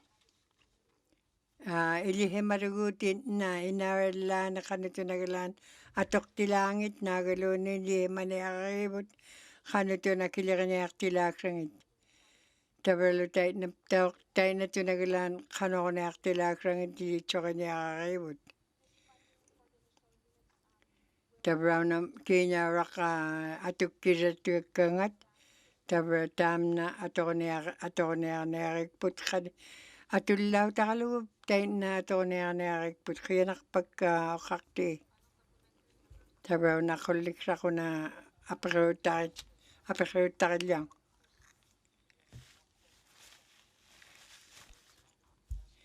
Tabra ko na apakrutakit palang nalit kaya. Tabra na hibihuruamik na tamat ko at igilulakiro at ikun. Na kamilarawaktit na galunin muna karit na tamat ko at kanok tamat ko nga ato ko na akpat isuakto akun. Kuya na ko kakte. Tabra na uwagutin na katimaringitin na igilulakirit. Tabra tamat ko at isagun nga gait kanok ato ko na aktilakrangit tamat tumuna ukakailakangan tikun. Tabalo ikakakluman na kaya na tami tayo na ilokating tayo na igilulakiro at tikun ikayo niya aktuatin na tam na lumaling niyarik put kanok itilag sa nga tamat tuma igilulakiro at na kanok angalat siro at angalan magaita tamat tayo na tam na aglanin na nutkakita na yung itikputap tumuna. Hibon mo karugut ataramik. Tabalo tamat koptak isumatigibot. Utok ka natin na igilukurangin niyo ka inawalane.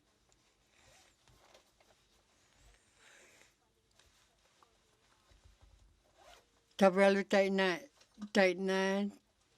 tabalo 25 million to pinakakrak ay chuti. Ato akran matigutin na taman na pimagiput pang mapag. Kuya nak. Yellowknife Northmin. Kuyanak ukakti. Tabar 24 dun na idlikirot dit na. Tabar tayo na pakiutakilaw kiutam na. Kanoklo tayo na tamat ko dit na tabar nitot. Tabar tamani igilulakironi itot pakiutakilaw kitka. Kanok anglan magaita nagalo ni hiba nakamagaita. Kanoklo tabar tamna. Kanok tamna aninyak tilakranga. Kanoklo atoniyak tilakranga nagalo ni hibunikranga ilichokanyela kikput pang mapak ilichoket kublugit inuit na nilaka na tabralo tayo na tunaglan tamat ko ting miktigun habagtot habaligit ikayulin matigut kuyak paralit kibutay na ang matigit ikayula hebluit na paik patay lunit tabralo tamat ko na ni na awlalak to tunit kalawak tilugit aglan pang mapakawlala hebluit kanok inawalani tayo na tabray ilichot tamna utok kanati ilukrauting at ilukrauting it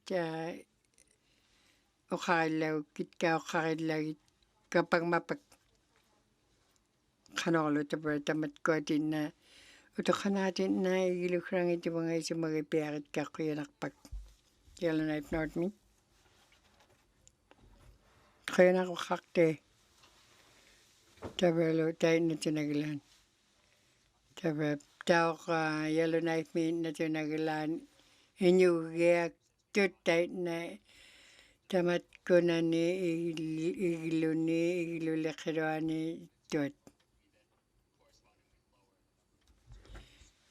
tabralo tayo na tunaglan 24 tunit na ani himarut tayo na pilyahip ka na blugid inuit. Tabrap tayo na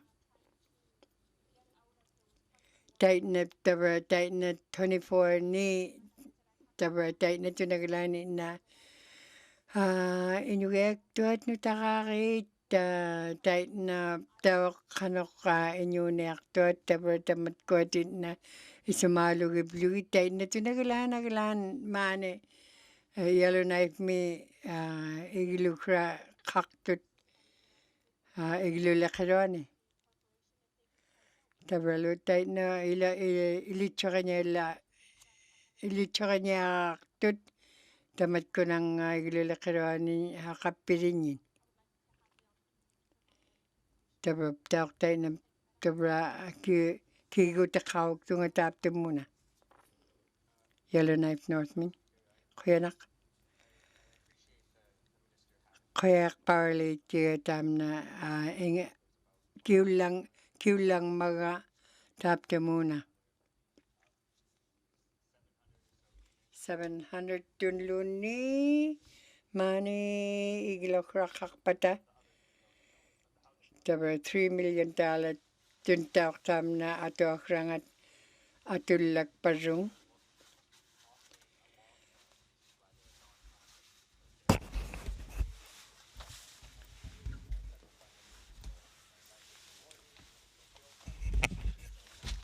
Ukotaw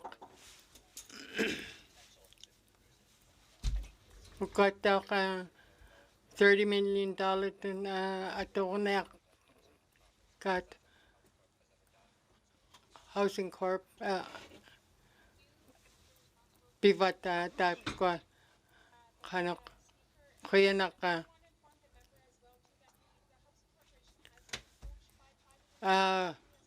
Housing Corporation una pero kanok igilinik igilinika havaktuat kanok pinyak pata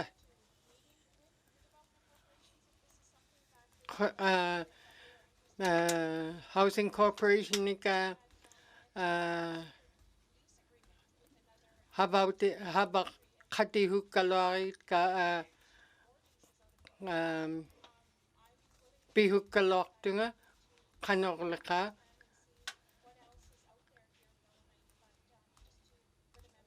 qanorleqa habagukkalortunga habak khati hukkalwarit ka ukkuat housing corporation inillani public housing niktaqa uqarallangnerit ka ukkuat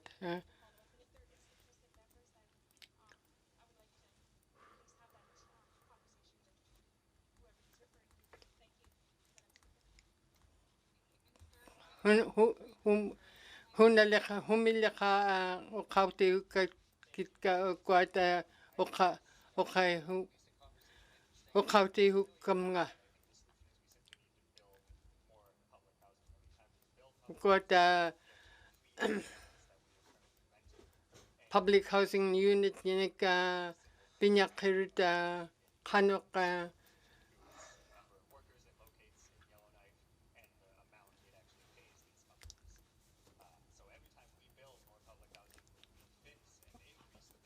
ukkuat qan humilleqa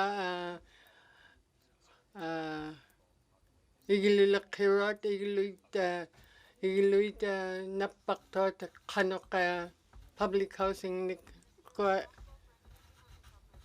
60. Madam Speaker. Ukkuat federal government ukkuat public housing nik taihugat ukkuat qanuq ikayorneq patigit ukkuat March me ukkuat piniaqtut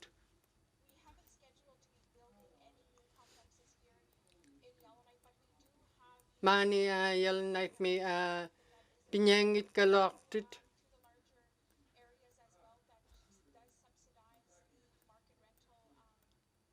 ukkuat atornaqtuat igiluit peqaralortut mani qanuqa uqarigaluaq kivut pinyak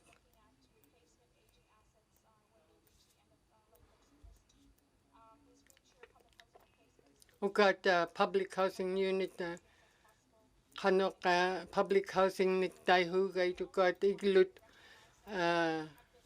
humulaqa atullahiruat atornaqtuat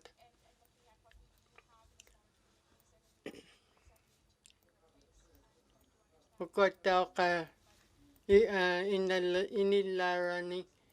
inaranit ukkuat iglut atornaqtuttaq qayanaq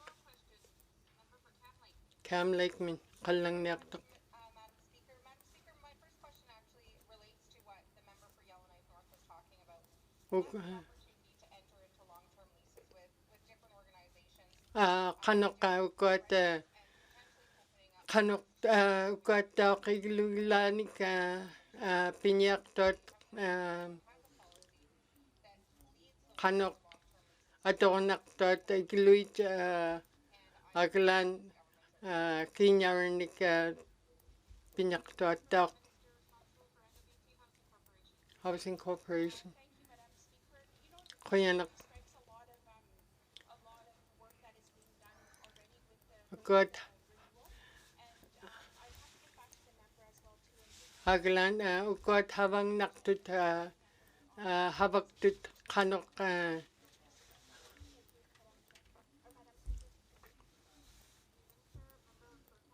Cam Lakeman. Madam Chair. Got Kanoka Kafini Ukini Apiakruiga Loactonga Kanok Kanok got Iglunica Atoktot Kanok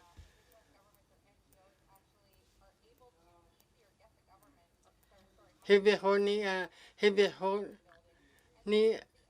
Atoktot Iglunik Kanok long term lease Dina Karehugait.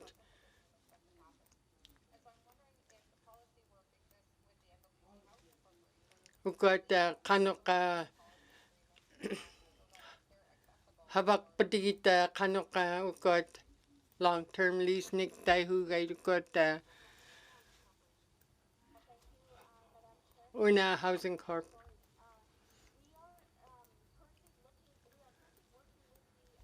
Habakati Kalwak to got Inuvialuktun Council Nick Daihu got Kanoka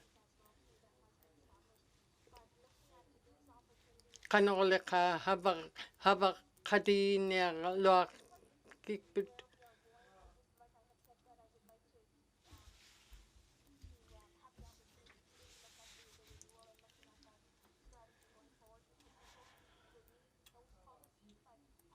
Got Malerotat Malerotalut Pinyalo put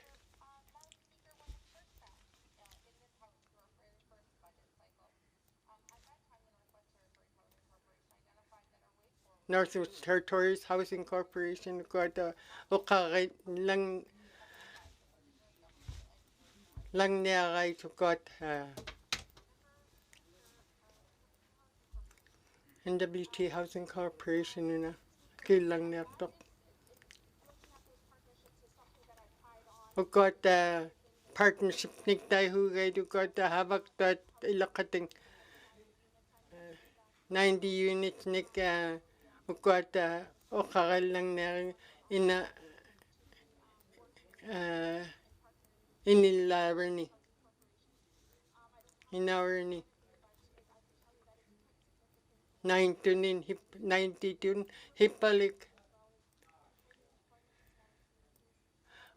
got Inuvialuktun Kanok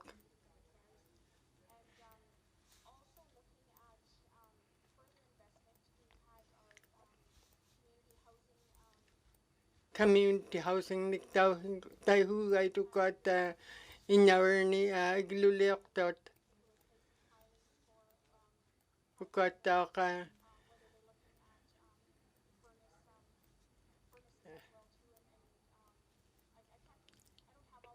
Ikariro got Iglunika Pilyoktot Iglunika Napirot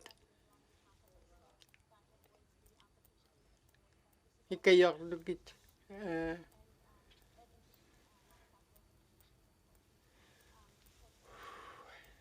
Koyanak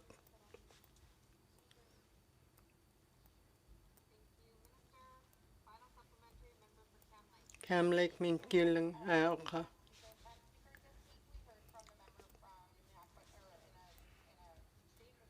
Okay, to Halakalak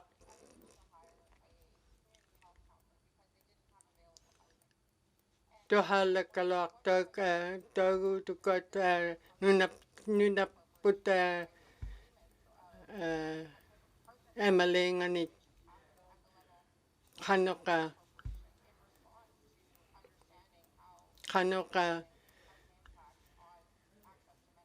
Kanoko got in our ni Kanoka Igluichat Kanok Inuvat.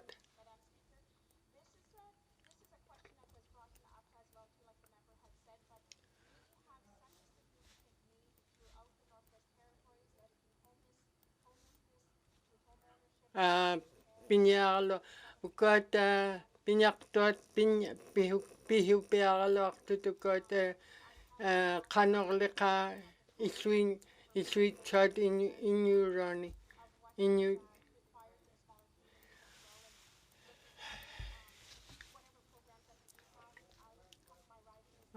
got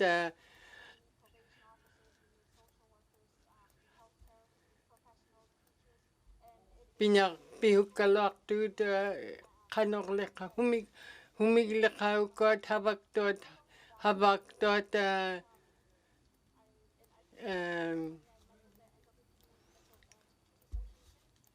ugot kanok leka kayo ni agalo right ugot daw ka ilihak tita aulak kaigalo akating aklan aulak na urt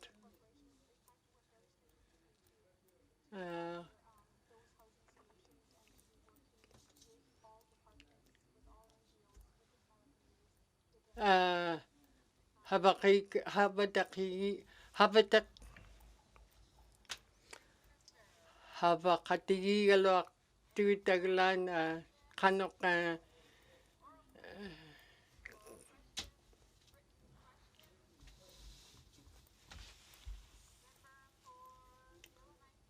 Yellowknife North pinakalang niya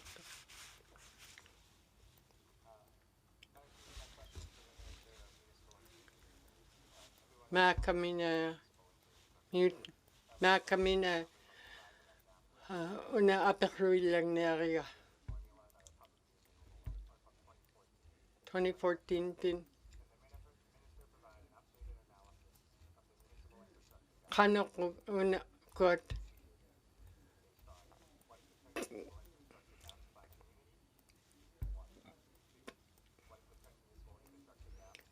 kanok got habang nakpat infrastructure mig tayo gato na kanok habang nak unap daw ka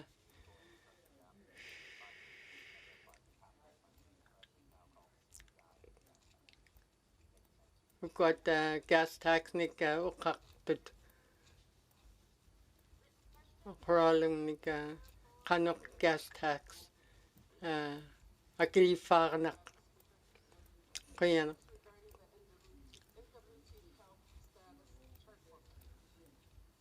NWT in fall of 2019 government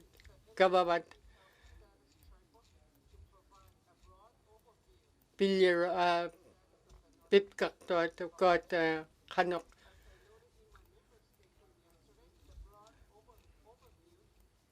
got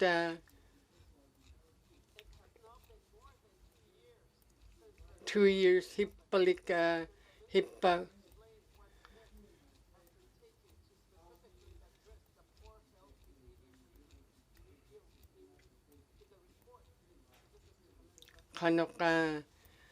kanok pinyak patukot kiunyak patukot kanok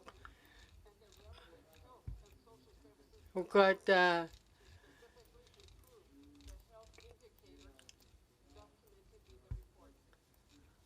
social services kanok ugot havak health social services mi kanok havakpat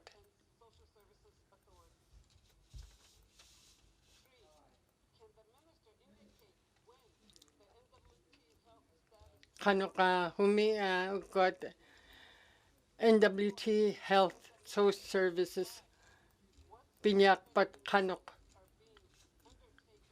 kanok havak patigit down una kanok pinyak padukot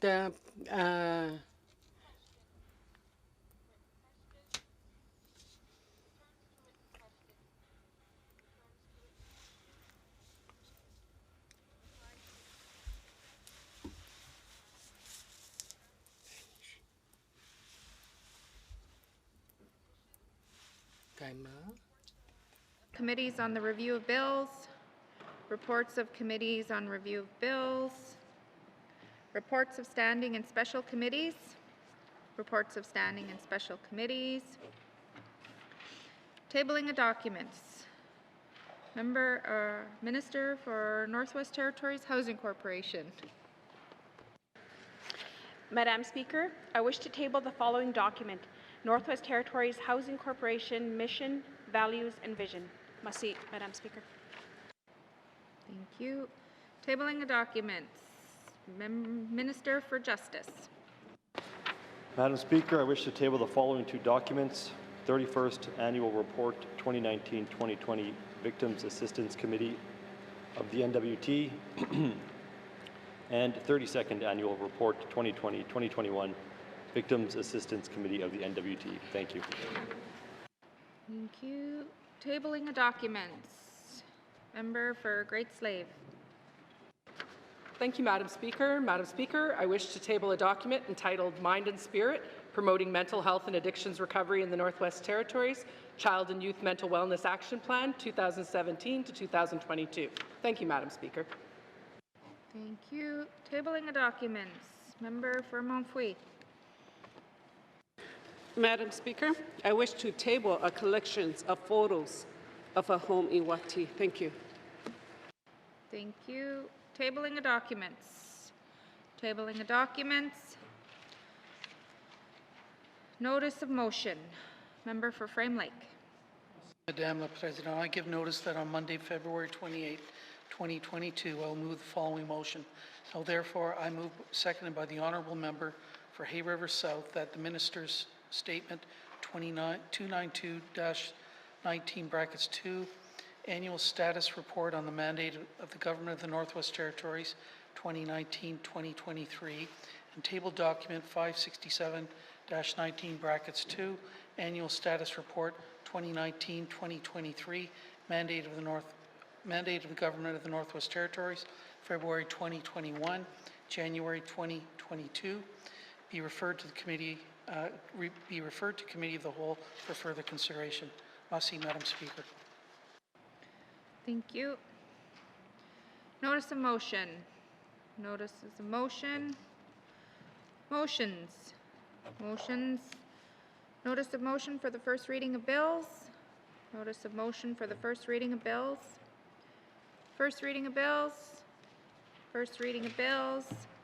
Second reading of bills. Second reading of bills. Consideration in Committee of the Whole and Bills and Other Matters. Bill 23, an act to amend the Public Utilities Act. Bill 29, Resource Royalty Information Disclosure Statute Amendment Act. Bill 38, Miscellaneous Statute Law Amendment Act 2021. Table document 561-19 (2) 2022-2023 main estimates with member from Decho in the chair.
Okay, I now call Committee of the Whole to order.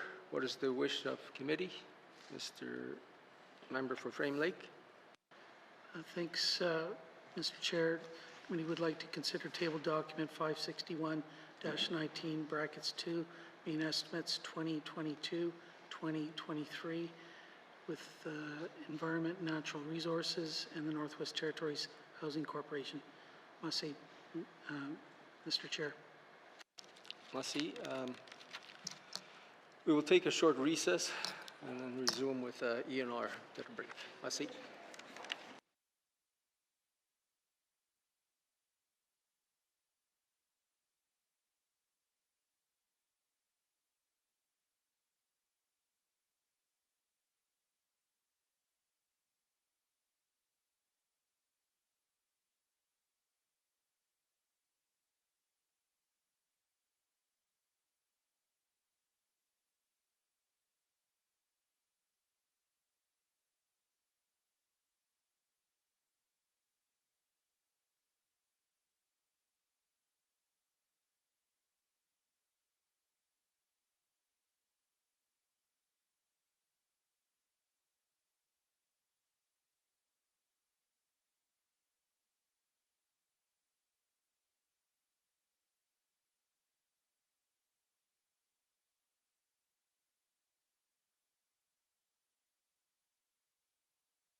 Call the meeting to order. We are still dealing with ENR. I'll ask the minister if he's got any witnesses to bring into the House. Yes, I do, sir. Sergeant at Arms, can you please escort the witnesses into the chamber? Merci.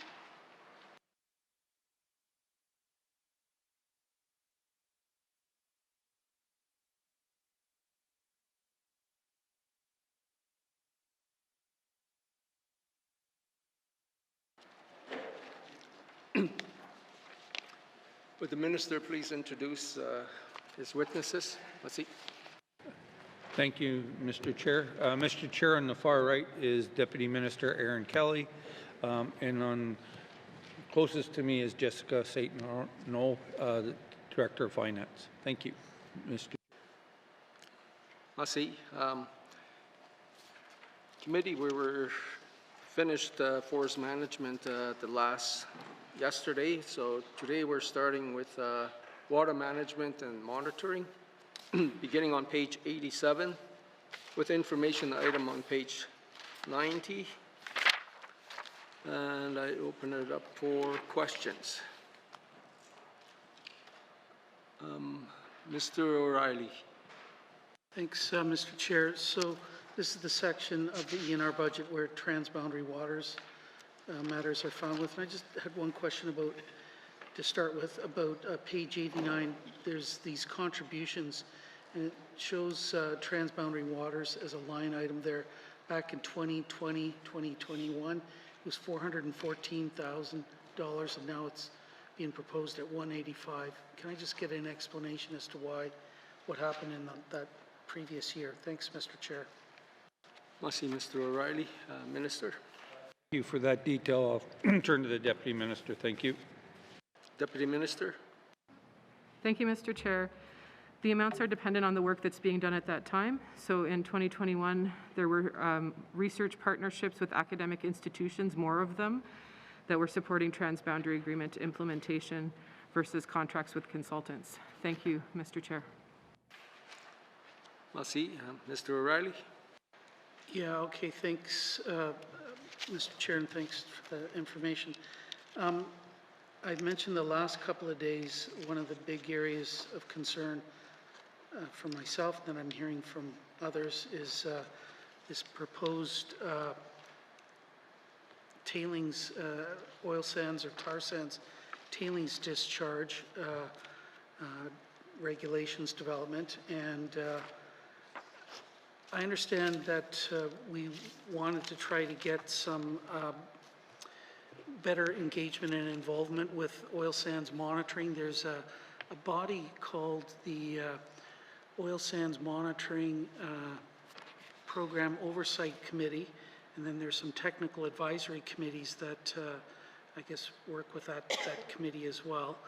And we, as I understand it, GNWT wanted to get some involvement in that committee so that we could perhaps even get better prepared for potential discharges. So I'd like to ask the Minister whether he has indeed written to the Government of Alberta requesting membership on this committee, these committees, and what the response has been from the provincial government. Thanks, Mr. Chair. Merci, Mr. O'Reilly. Minister. Thank you, Mr. Chair, and I thank the member for this question. Yeah, we did write a letter to Minister Nickerson, I believe is correct.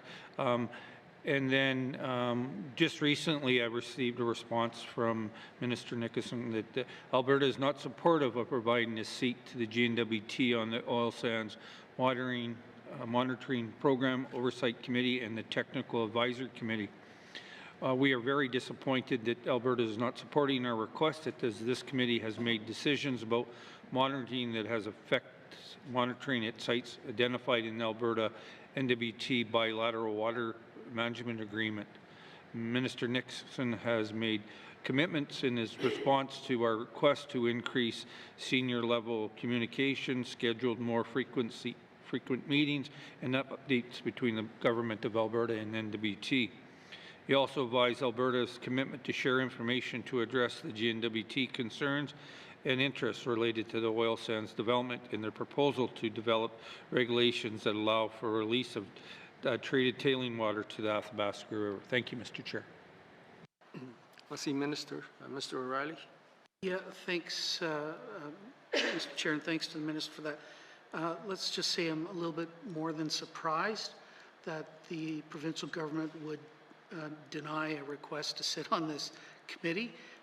This is, I guess, is one of the committees too that had some oversight on the monitoring upstream that Alberta unilaterally decided to stop as part of its industry relief around COVID. So what reasons were provided by the provincial government to deny membership or not support GNWT's membership on this committee? Thanks, Mr. Chair. Minister. Thanks for that detail. Ask the Deputy Minister. Thank you, Mr. Chair. With your Deputy Minister. Thank you, Mr. Chair. The position of Alberta is that monitoring committee is for the companies, the oil sands companies, the Indigenous governments, the Government of Alberta and the Government of Canada, and that they have a responsibility to us through the transboundary agreement, and they'd like to continue and enhance the relationship that we have through the transboundary agreement rather than have us be sitting on that particular body. Thank you, Mr. Chair. Merci. Mr. O'Reilly? Yeah, thanks, Mr. Chair, and I thank the Deputy Minister for that. Well, with all due respect, how can you be part of a transboundary agreement when the provincial government upstream won't even share information, won't even allow you to be at the table when monitoring is being discussed? This is totally unacceptable. I'd like to know from the Minister what the position of the federal government is on our request to sit on this committee. Merci, Mr. O'Reilly. Minister? Thank you. So we have written a letter to the federal minister, but we haven't received a formal response from Canada on our request, and we continue to engage with Minister of Environment and Climate Change Canada on our request, as both the Government of Canada and Alberta co-chair the Oil Sands Monitoring Program Oversight Committee. So we have been reaching out to Minister Gabot on this very topic. Thank you, Mr. Chair. Merci, Minister. Mr. O'Reilly? Thanks, Mr. Chair, and thanks to the Minister for that. I guess I'd like to seek a commitment from the Minister that he's going to provide an update in this House before the end of this sitting as to what's going on with this matter. Thank you, Mr. Chair. Merci, Mr. O'Reilly. Minister? Thank you, Mr. Chair. What I'll do is I'll make a commitment to have a confidential update to committee, and then we as collectively will have that conversation moving forward, what we will be doing. Thank you, Mr. Chair. Merci. Mr. O'Reilly? Thanks, Mr. Chair. Well, I appreciate the opportunity to get a technical update, but I'm going to be asking the Minister questions before the end of this sitting on this matter, because the public deserves to know whether the provincial government is going to allow us to sit on this committee or not. So that's a heads up to the Minister that I'm going to be asking it for answers in public about this. I want to move on, though, to a couple of other areas here, if I can, Mr. Chair. I believe this is the part of the ENR budget where inspections for water licenses are conducted, and if I got that wrong, maybe the Minister can let me know, but how have we done with frequency of inspections, particularly of the diamond mines for the water licenses during the COVID pandemic? Thanks, Mr. Chair. Awesome. Mr. O'Reilly. Minister? Thank you. My understanding is we're still doing our inspections, but for further detail, and making sure I understand it correctly, I'll turn to the Deputy Minister. Thank you, Mr. Chair. Merci. Deputy Minister? Thank you, Mr. Chair. The water license inspections are completed by lands officers at the diamond mines as they're going there to do their lands inspections. With respect to inspections across the board, ENR is always working with water resource officers to improve on inspections and on the timeliness of getting them to the boards. Thank you, Mr. Chair. Merci. Mr. O'Reilly. Minister? Yeah, so as the Minister for Lands, I can verify that we do have our lands officers going in doing the inspections presently. Thank you, Mr. Chair. Merci. Mr. O'Reilly? Yeah, thanks, Mr. Chair, and thanks to the Minister for that. I'll probably have some more questions when we get to Department of Lands on this, on the exact frequency, so that's more of a heads up, but that's all I've got on water today, and I want to thank the Minister and his staff and yourself. Merci. Mr. Johnson? Thank you, Mr. Chair. It's my understanding that EIA is currently leading some work to lobby the feds to amend the MVRMA or possibly devolve the MVRMA, and pending the outcome of those negotiations, that would then allow ENR to resume work on the Waters Act and Environmental Protection Act. Can I just clarify, if that is the case, that we have to wait for that MVRMA work to be done before any further work on waters or environmental protection? Thank you. Merci, Mr. Johnson. Minister? I really hate giving this answer to the member, but yes, you are correct. Merci. Mr. Johnson? Thank you, Mr. Chair. I recognize that MVRMA is both federal legislation and led by EIA, but I think we are long overdue for a regulatory system overhaul, and big part of that is waters and EPA and obviously MVRMA. But does the minister have any update on when the MVRMA work will be complete so we could then continue to finish the EPA and waters work? Thank you. Merci, Mr. Johnson. Minister? Thanks. I can't speak for another department, but I can tell you from our side of things, well, I can't tell you. I'll ask the Deputy Minister to update you on where we are. I don't think the member wants me to say soon, so I will turn to the Deputy Minister with your permission. Thank you. Deputy Minister? Thank you, Mr. Chair. I don't think we have an exact date at this time, but and I think that would be a good question for EIA, but I will comment here that part of the reason that that decision was made is because of Indigenous capacity to take part in all of these initiatives. In the background, while this work is going on, there is still work on the Waters Act and EPA being done so that when we're able to move forward, we'll have the materials and items ready to go. Thank you, Mr. Chair. Merci. Mr. Johnson? Thank you, Mr. Chair. Yeah, I'm happy to hear that, and I'm sure I'll have questions for EIA when the time comes. I guess my other question is there's been some rumors or possibly talk of some sort of corporate restructuring involving some possibly in our MACA or lands. One of the things that I don't quite understand is that lands officers and water resource officers are two different positions. I think they are very ripe to become one position, environmental officers. I'll note that lands officers already do water inspections at the diamond mines, so that can I just get the minister to speak to whether that merging of those positions is something that's being considered? Thank you.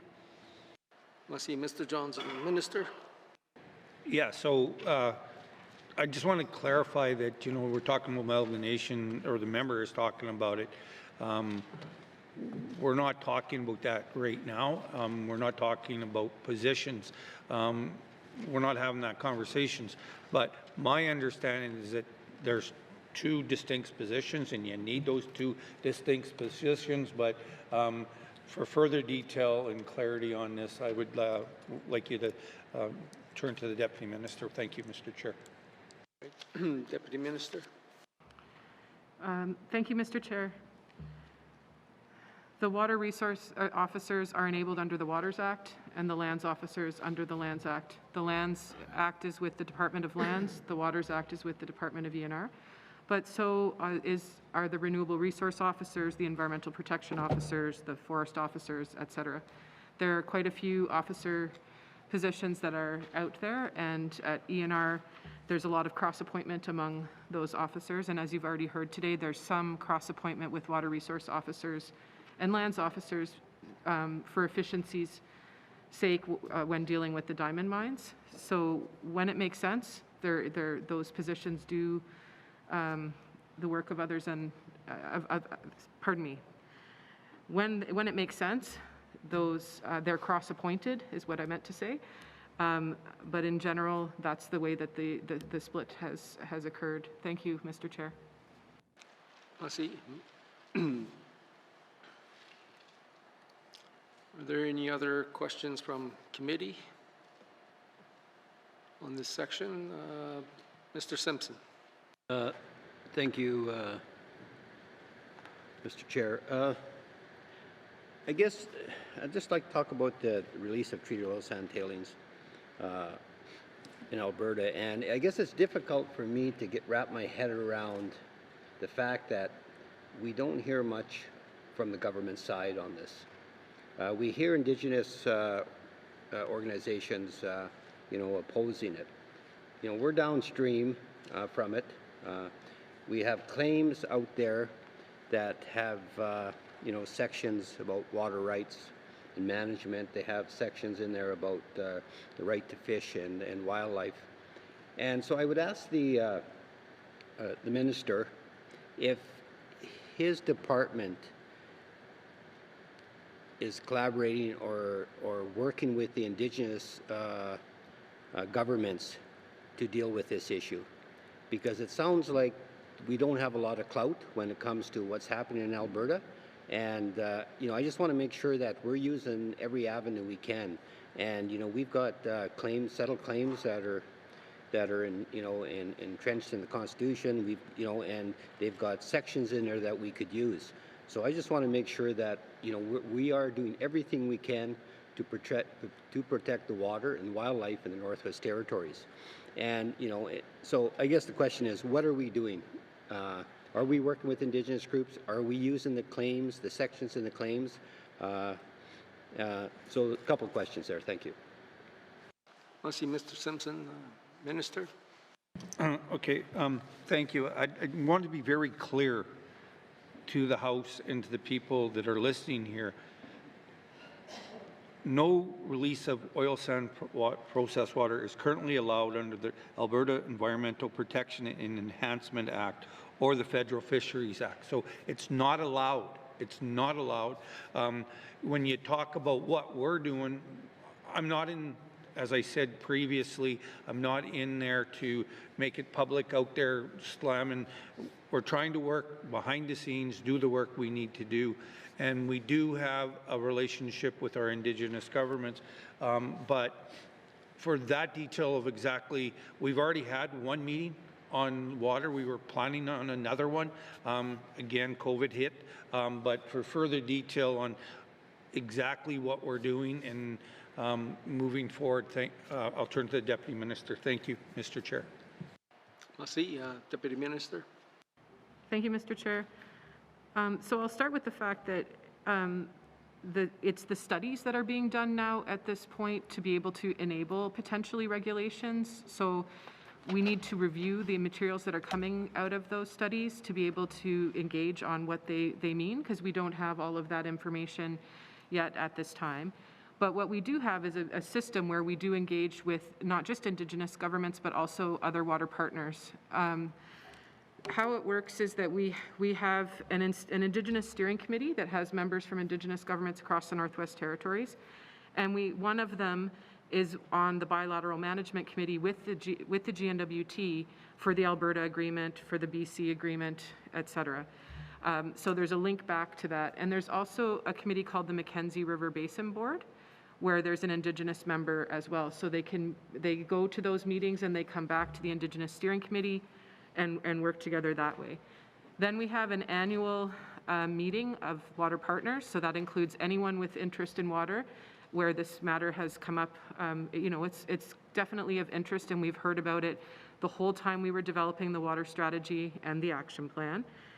And I think it's important to note that the Minister has provided briefings and responded to concerns from the Dene Nation, as well as from the Council of Leaders within the last year on this matter as well. So there's quite a lot of communication that is occurring. The claims are reflected in the agreements because we couldn't have made an agreement with Alberta that didn't. And of course, we wanted to uphold what's in the claims in those agreements. So there is recognition of substantially unaltered quality, quantity, and rate of flow, which is in the claims. Thank you, Mr. Chair. I see Mr. Simpson. Thank you, Mr. Chair. We have these. I understand we have these agreements, and we have the claims agreements as well. Yet, I look at case law, throughout Canada and throughout the U.S. and there's been issues that have arisen. So I just want to make sure that your department and this government is prepared, to ensure that water flowing into Northwest Territories is protected, and do everything we can, whether it's through agreements, it's through the claims, it's through the courts, whatever we have to do, and we have to be prepared, at some point to possibly, go that route, because water is going to be it's a commodity that everybody needs, and it wouldn't take much to destroy the habitat here in the Northwest Territories if we get contaminants coming down. We talk about fish and other wildlife as well. So I just want to make sure that it's front and center, and we're using everything we can. Thank you, Mr. Chair. I see Mr. Simpson, Minister. Front, center, back, side, over top, underneath. It is very much a priority of this department, this government. I can guarantee you there's been lots of conversations, and the department is working very diligently with our Indigenous governments and with the Alberta government and the federal government to make sure that these transboundary water agreements are enforced and work properly. There is mechanisms in there on where we go, and at some point in time, if we have to go there, then we go there. But right now, we are doing everything that we can, and I have to say the department, starting from the deputy minister all the way down to our water inspectors out there, they're doing their job. They are doing a good work and making sure that everything's being addressed. So, but I couldn't agree with you more, and I couldn't agree with Mr. Riley anymore, is that these things need to be addressed. Sometimes in government, we're a little bit not as the speed that people want, but we are trying to do it appropriately and respectfully, but also for the residents of the Northwest Territories. Thank you, Mr. Chair. Mr. Simpson. Thank you, Mr. Chair.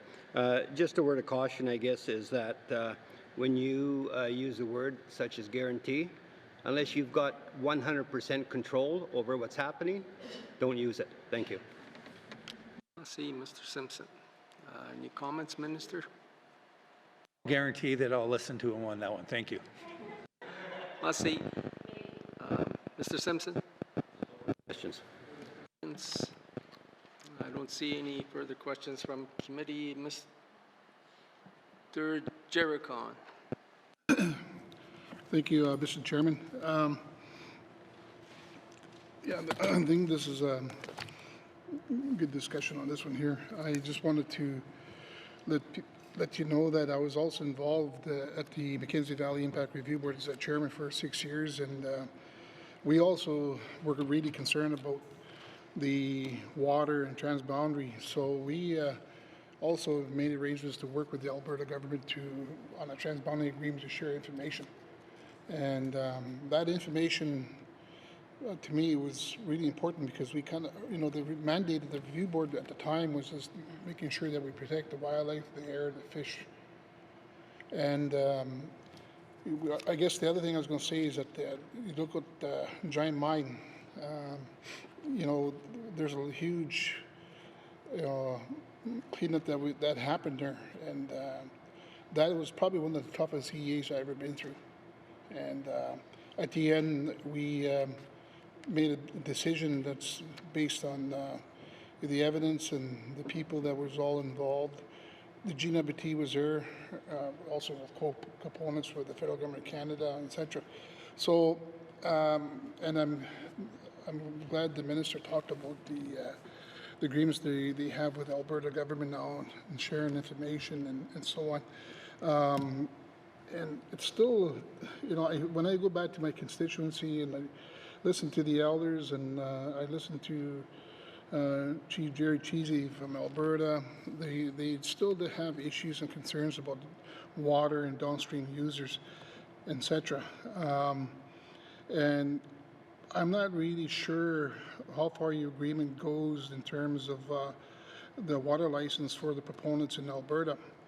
And like here in the north, we have a process to deal with those water licenses for, Caddy and Divic, etc. And we can make sure that, the environment is going to continue to be protected, etc. Also, up here with the Mackenzie Valley Resource Management Act, the way we do business now is that they start putting security in, so that mining companies don't end up like Giant Mine. So I guess the question for me is that in Alberta, I'm not sure how far your water license or your agreement goes, but how do we get involved if project continues to happen? I know the oil prices are down. There's in places in Alberta where the refinery, I heard a bunch of stories about not very good oil. They call it dirty oil and that kind of thing. But what I'm thinking, Mr. Chairman, is that how do we get involved to make sure that we don't have another giant mine and making sure the water is protected? Thank you. I see Mr. Jericon. Minister? I'll start and then I'll turn to the Deputy Minister. We don't want another giant mine. However, we can't tell other jurisdictions how they monitor or how they allow development. It would not be good if we are, if you look at it, if we have none of it telling us what we can and can't do. We need to work with our organizations, and we do address issues that way, but as for the how our water management is done, and if I misspoke, I will turn to the Deputy Minister to clear up everything and answer the other part of the question on how this transboundary agreement works. Thank you. Let's see, Deputy Minister. Thank you, Mr. Chair. So we don't get to make the decisions about development in another jurisdiction, but we do get to provide input into those decisions. And there's lots of ways that we can do that. So at the first level, we have a transboundary agreement, and there's notification clauses that are in that agreement so we understand and know what development's going to happen. And there's monitoring in that agreement as well. So we get information from Alberta on the monitoring in Alberta. So we have an early warning system with respect to water quality and quantity as things are coming towards the border. We also work together with Alberta to do extensive monitoring at the border. So we have fish monitoring, bug monitoring, water monitoring, quality and quantity, to be watching at the borders to see if there's any changes that are happening. And some of that is community-based monitoring, which involves communities and Indigenous governments in that monitoring. Other is monitoring with some of the academics and scientists from different places that come and help to support us in that work.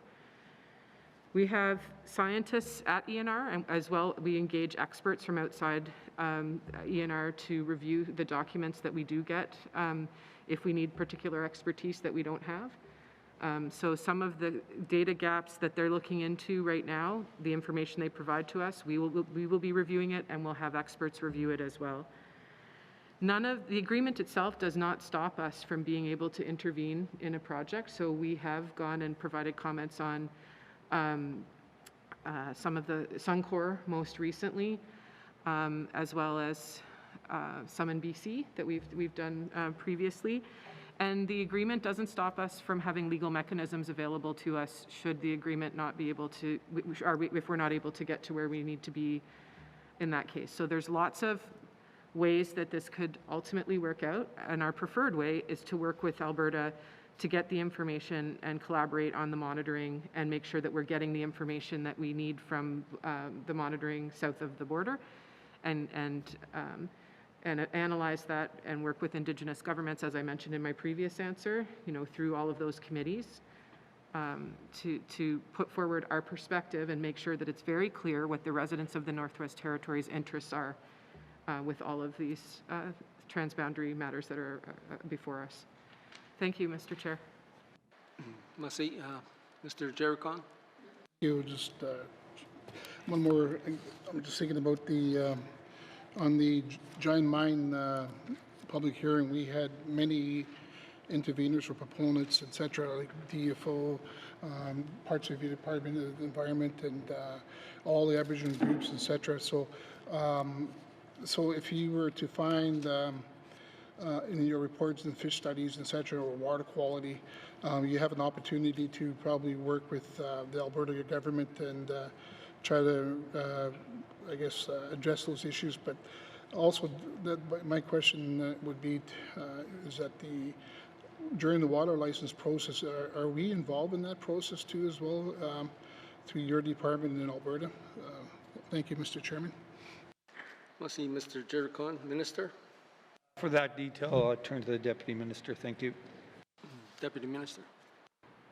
Thank you, Mr. Chair. So there are opportunities through environmental assessment and other licensing for us to provide comments to that, and we do take that opportunity when required. There's also the Bilateral Management Committee with Alberta and the Northwest Territories that has an Indigenous member on it, where we can talk about these matters as well. So we have multiple ways to bring forward concerns related to upstream development, but we're not, like that's an Alberta licensing process when it's something that's in Alberta. So it would be, you know, providing input through those two ways that I mentioned, but we're not part of that licensing process specifically. Thank you, Mr. Chair. Merci. And I don't think there's any further questions. Hang on. Ms. Knockleby. Thank you, Mr. Chair, and I apologize ahead of time if this was already asked because I was up doing a meeting. So I'm just curious, I noticed that the department has, in the last while, or in 2020, released sort of a template now for reporting water quality sampling results, et cetera, in the Northwest Territories. And I'm just wondering where the department is at for groundwater guidelines or for our own water and soil guidelines in the North versus using, say, federal guidelines. Are we continuing to develop, or are we still just using interim guidelines in the meantime? Thank you, Mr. Chair. Thanks. Merci, Ms. Knockleby. Minister. For that detail, I'll turn to the Deputy Minister. Thank you. Deputy Minister. Thank you, Mr. Chair. So we have our own remediation guidelines, and some of them are from different jurisdictions because we can use what's already been done in other places, and some of them are specific to the Northwest Territories. And right now we're reviewing arsenic guideline, for example, because there's some circumstances in the Northwest Territories that mean that we need to look at that from a specific NWT perspective. Thank you, Mr. Chair. Merci. Ms. Knockleby. Thank you, Mr. Chair. So I guess, sorry, just one sec here. So under the, in the grants and contributions transfer, the water regulatory line there, is that just sort of a status quo amount? So that's not that they're like, you're not developing new ones, so that money's not going to new development. It's more just for the application of the regulatory guidelines. Thank you, Mr. Chair. Merci, Ms. Knockleby. Minister. That detail, turn to the Deputy Minister. Thank you, Mr. Chair. Deputy Minister. Thank you, Mr. Chair. So the water regulatory is for review of projects, not for guidelines. So this is when we have some of the projects happening and we need to get some support through grants and contributions for review of those projects for expertise. Thank you, Mr. Chair. Merci. Ms. Knockleby. Thank you, Mr. Chair. And is that a number that's generally like static throughout the time, or do we expect fluctuations based on additional projects coming online? Thank you, Mr. Chair. Merci, Ms. Knockleby. Minister. Detailed Deputy Minister, please. Thank you. Deputy Minister. Thank you, Mr. Chair. So it depends on the projects that come up that year. And whether we have the expertise in-house to address them or whether we need to work with others, whether they're academics or other experts, to be able to get the information we need to make sure that we're reviewing the projects properly. Thank you, Mr. Chair. Merci. Ms. Knockleby. Excuse me. Ms. Martzelos. Thank you, Mr. Chair. I just want to, not very often I go in defense of a minister in a department, but I want to ensure that when I was chief at Salt River First Nation, we always had a dialogue with ENR and with the water quality regulations and the monitoring that was done within the department. And I know for a fact that even during the pandemic that water quality was happening and monitoring. And the First Nations were always involved, especially Salt River and the Métis, because they're from Fort Smith. And I know for a fact that the water quality in the Fort Smith area is top-notch. So I just want to make sure that that we don't get a wrong information from anyone that this is not okay. Okay, because I think that they also have workings with the municipality. And I remember when my husband was mayor that there was a letter written about the water quality in Fort Smith and how great it was. Okay, so it's just a comment. I'm not going to ask any questions, but I just want to know one thing, and I'm sure you're still working with those First Nations when they go out to do monitoring. Am I correct? Thank you, Mr. I see Ms. Marcellus, Minister. We're, and I thank the member for that. Yeah, we are working with them. We have constant communication, whether it's our regional office or the headquarters, and we have an open line. So if the community or Indigenous governments or the communities have concerns, they can reach out to us, and we're able to get that information to them as quickly as we can. Thank you, Mr. Chair. I see Ms. Marcellus. I want to make one last comment. When I was the chief of Salt River First Nation, I just want to reiterate the working relationship we had with the Deputy Minister. It was an incredible, valuable relationship, and we had a lot of dialogue with the Aboriginal people. And I'm not asking any more questions, but I just want to make sure that people understand that the water is fine in Fort Smith. Thank you, Mr. Chair. I see Ms. Marcellus. I didn't hear any questions there. Any further questions from committee? No further questions. Please turn to page 88. Environment and Natural Resources, Water Management and Monitoring, Operations Expenditure Summary, 2022 to 2023. Main estimates, $9,893,000. Does the committee agree? Agreed. Thank you. We'll turn to Wildlife and Fish, beginning on page 91, with the information item on page 94. Any questions?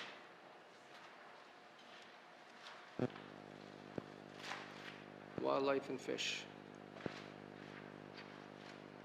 Okay, not seeing any questions. Mr. O'Reilly. Thanks, Mr. Chair. So in the minister's opening remarks, he said that there's an extra $1.03 million for work on the Bathurst and Blue Nose East caribou herds. I don't want the minister to tell me right now, but I want an itemized list of what this money is actually for. So can the minister commit to provide that and actually make it public? Thanks, Mr. Chair. Minister? We have it with us if the member wants it right now.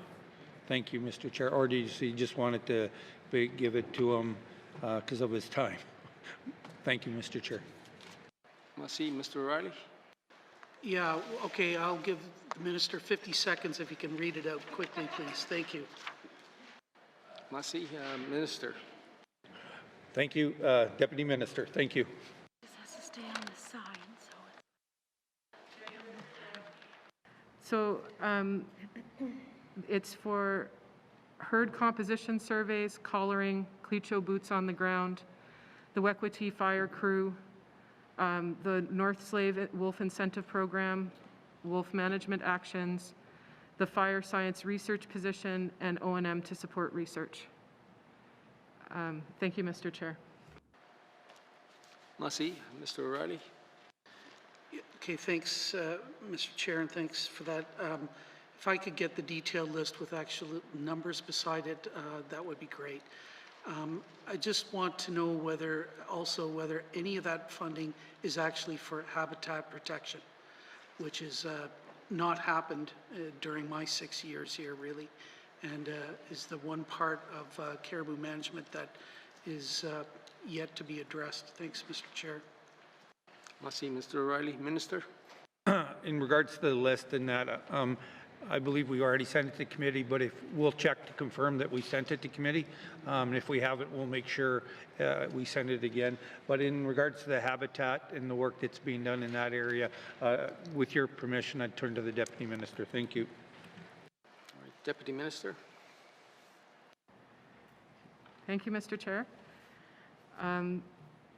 We are currently finalizing a framework document, operational guidance documents, and a desktop pilot exercise on mobile caribou conservation measures.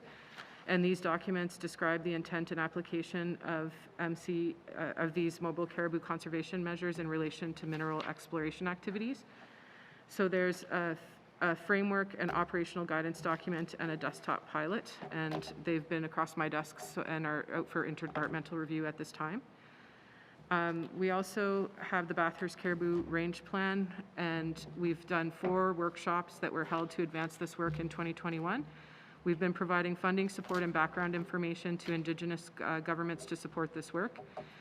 The Clecho government, Athabasca Denisoulene, and the NWT Métis Nation have identified some important areas for possible habitat protection, and we're supporting other Indigenous governments and Indigenous organizations such as the Yellowknives Dene First Nation and North Slave Métis Alliance to do similar work. And we're planning a prioritization workshop to build consensus on areas to put forward for conservation under the Species at Risk or Wildlife Act. Thank you, Mr. Chair. Merci.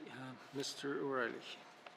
Yeah, thanks. I was furiously trying to scribble all of that down, but I want to confirm for the minister, I asked for that information before and I have not received it, the itemized list, so happy to get that from the minister. The mobile caribou conservation measures, this has been under discussion for probably 3 or 4 years now. The diamond mines actually do this to a great extent. It was actually done in the Kivalik region in the 1980s when there was a boom around uranium exploration. They were called the caribou protection measures back then. I just don't understand why we haven't been able to do anything about this for years here. So when can we actually expect to see some actual regulatory change to implement these mobile caribou conservation measures? Thanks, Mr. Chair. I see Mr. O'Reilly. Minister? Yeah, so we did send a letter on January 24th in regards to that, so we apologize if it's got misplaced. We will make sure that committee gets the letter that we sent, and maybe it's not the information the member wants on there. In regards to the other question, with your permission, I'll go to the Deputy Minister. Thank you. Merci. Deputy Minister. Thank you, Mr. Chair. So as I mentioned, the mobile caribou conservation measures, we have the documents created. There's been a pilot project, and we're going to continue to work with Aurora Geosciences to trial run mobile caribou conservation measures at one of their or a partner's exploration camp in 2022. So that work is moving along, and we are working to get it through interdepartmental review at this time. Thank you, Mr. Chair. Merci. Mr. O'Reilly. Thanks, Mr. Chair. Thanks for that. Yeah, this work has been underway for at least a couple of summers. I think that it might have been slowed down by COVID, but I didn't actually get a response to my question. When will we actually see changes that require mineral exploration in particular to actually shut down when there's caribou around their property? That's what these measures would do. Right now, the diamond mines do it because it's best practice. It's consistent with ESG that our Minister of ITI keeps talking about. We don't do that in this jurisdiction, though. It's voluntary. So is this department moving towards actually making this some kind of regulatory requirement? Thanks, Mr. Chair. I see Mr. O'Reilly. Minister? For that detail, I'll turn to the Deputy Minister. Thank you. Deputy Minister. Thank you, Mr. Chair. We're working right now to get these documents in place and make sure that they work, and work with our partners on what the next steps will be. There is a likelihood that that could result in regulatory change, but at this point we need to get the pilot and work with the industry, with our industry partners on this to make sure that it's effective. Thank you, Mr. Chair. Merci. Mr. O'Reilly. Okay, thanks, Mr. Chair, and thanks for that information. So how do we actually get the so-called industry partners to actually do this if it's not an actual regulatory change? You just kind of look for volunteers, or how is that actually going to work? And would it be put in place in time for this summer? That's what I guess I'd really like to know. Thanks, Mr. Chair. I see Mr. O'Reilly. Minister? Detail, I turn to the Deputy Minister. Thank you, Mr. Chair. Deputy Minister? Thank you, Mr. Chair. To get this in place, we needed to complete the documents, which we've done, engage with the other departments, and then work with industry to test them out to make sure that they're going to work over time. And that's where we're at in the process. Thank you, Mr. Chair. Merci. Mr. O'Reilly. Thanks, Mr. Chair. Maybe I'll try it one more time. So are we looking for volunteers to do this, or is this going to be across the whole industry, or how is this actually going to get piloted, and will it get piloted this summer? Thanks, Mr. Chair. Merci. Mr. O'Reilly. Minister. Thank you for that detail. Turn to the Deputy Minister. Thank you. Deputy Minister. These are for exploration camps. There's already it's already in place in the wildlife monitoring and management plans, the WMMPs for existing mines. The EA process and the WMMPs formalize requirements for specific operating projects, and as soon as we're done internal reviews, I've already mentioned, we will be sharing it with industry partners so that we can make this work and do the testing that we need to this summer. Thank you, Mr. Chair. Merci. Mr. O'Reilly. Thanks, Mr. Chair. I'm not sure I'm really getting anywhere. Are we seeking volunteers for this work? Yes or no? Thank you. Merci. Mr. O'Reilly. Minister. For the Deputy Minister, please. Thank you. Deputy Minister. Thank you, Mr. Chair. It's already happening with the mines under the WMMPs. And for the exploration camps, we already have volunteers who are willing to test it out this summer. Thank you, Mr. Chair. Merci.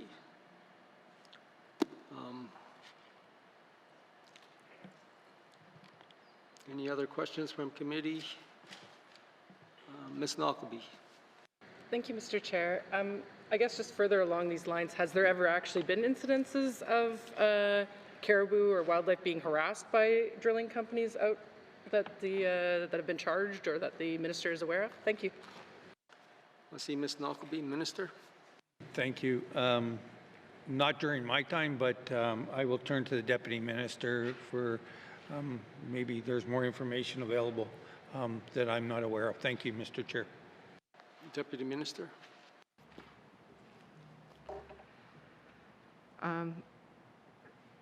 Thank you, Mr. Chair. These measures are how do I put this? The industry is working with us and understands that we need to look at how we can support the caribou.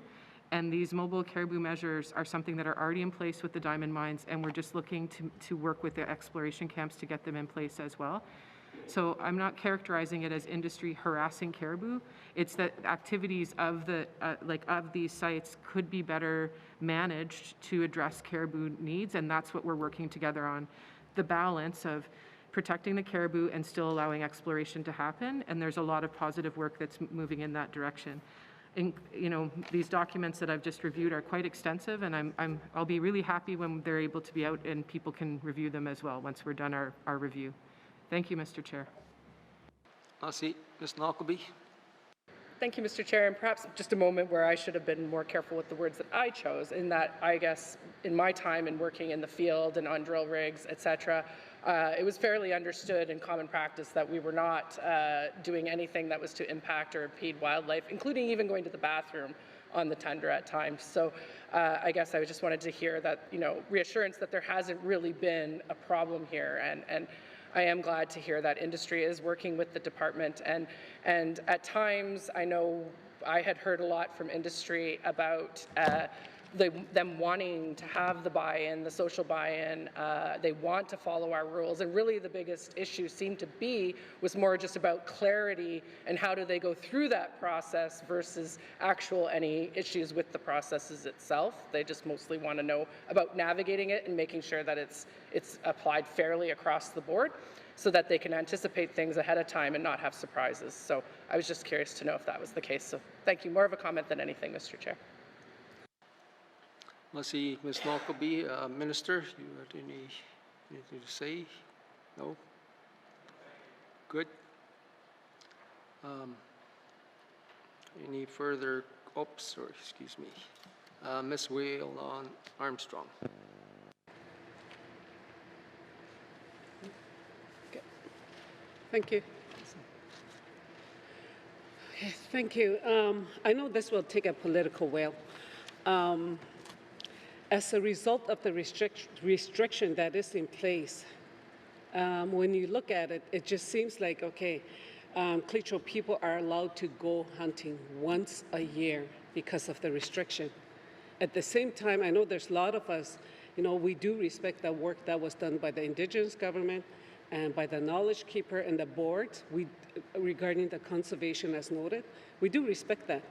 But the current mobile that is in place right now, it's almost the size of the 39,000 square kilometers. That's the size of Klitschko land. And as reported before, it's almost the size of Nova Scotia. That's the mobile zone. That's the current mobile zone that is in place. Just want to know if there is a way that the department can reduce the zone to give people a chance to harvest caribou for their families and communities. Like I said yesterday too, Gamity Ice Road, Winter Road is open. So those people are going to be traveling. And the Wigwit too, it's going to be, the ice road is going to be opening soon. It is in the process. So the department needs to take into consideration when the people go hunting, they're coming from a long ways. And there is a wear and tear on their hunting equipment. There's the snow machines, like the sled, everything, toboggans. There's all kinds of things that has to be taken into consideration. But these people are providing for their families in the small communities, and it's only once a year. So people in the small communities, they are already struggling as it is with the high cost of living. And the restriction is a burden. We know that. It is a burden for a lot of people. So that's not the only problem that I have. Or not that I have, but many of my constituents have, because I just talked to somebody today and said the seizure of caribou and of their hunting equipment, that's a problem for them, because they're not coming from like a short distance. They're coming, some of them, like in order to travel from Bichakun to all the way there, it's like 12 hours. So they're going from a long ways, and even like with the GNWT health status report that I said before in my member statement, there is not enough job in the communities. So how can people make a sustainable living without their hunting equipment? So we have to take that into consideration. There's not enough job, and then not enough money for them to pay the court to get their hunting equipment and all that. So there's not enough. So we have to take that into consideration to offset the cost, the court cost. That's what I'm talking about. And just like us yesterday when I was talking to one of the young parents, she said, if my husband was not, my spouse was not a hunter, a trapper, and a fisherman, my family would be starving. And a lot of the small communities, they rely on the country food. And right now, because of the restriction that is in place, like I said, we do respect, the work that are being done. But what people would like to see is that from my conversations, and I talked to to the minister's assistant today before too.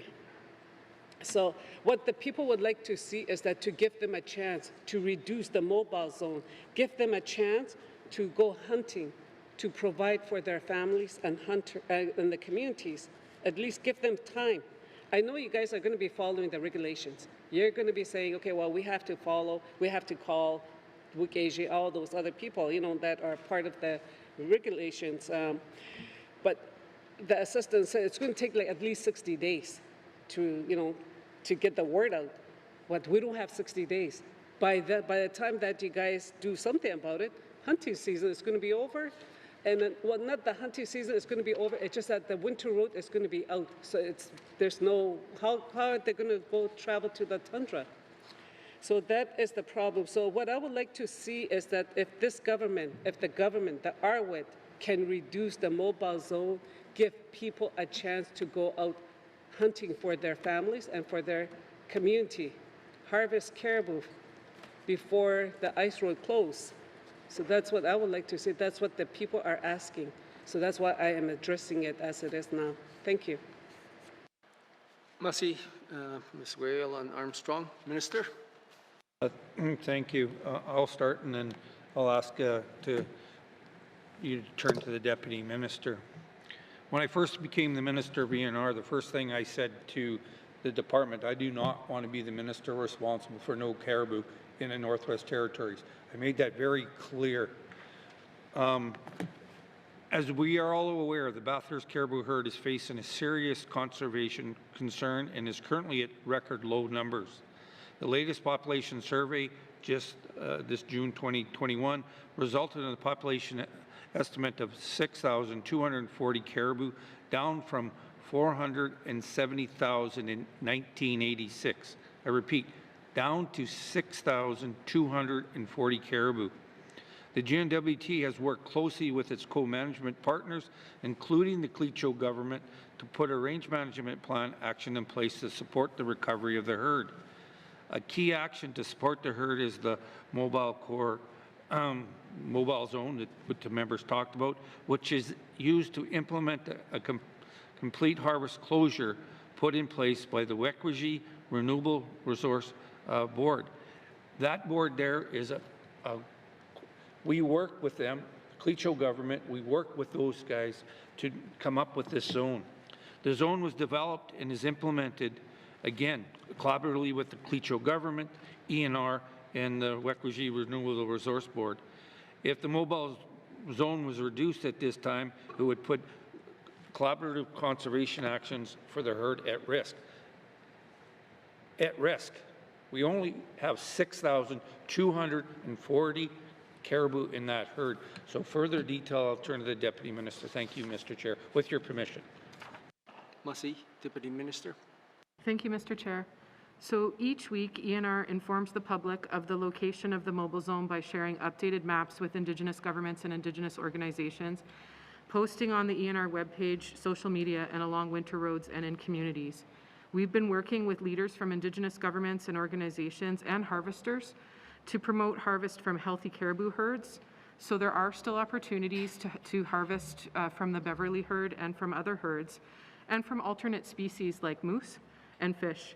For Clecho communities, opportunities exist to harvest from the Beverly herd, and with authorization cards provided for the Blue Nose East caribou herd.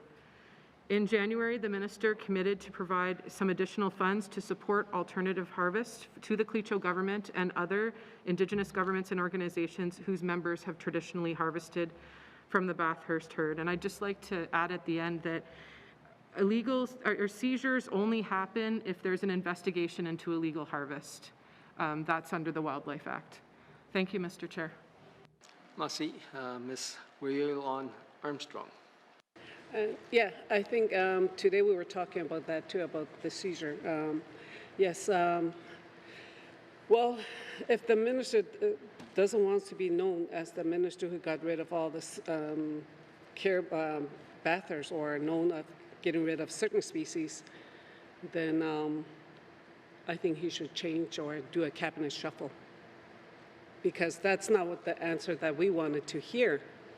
And because some people are saying that that is not true.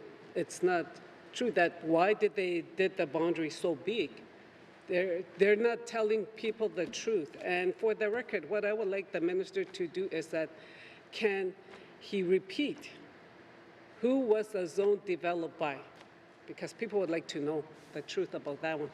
Who was the zone developed by? For the record, can you please repeat?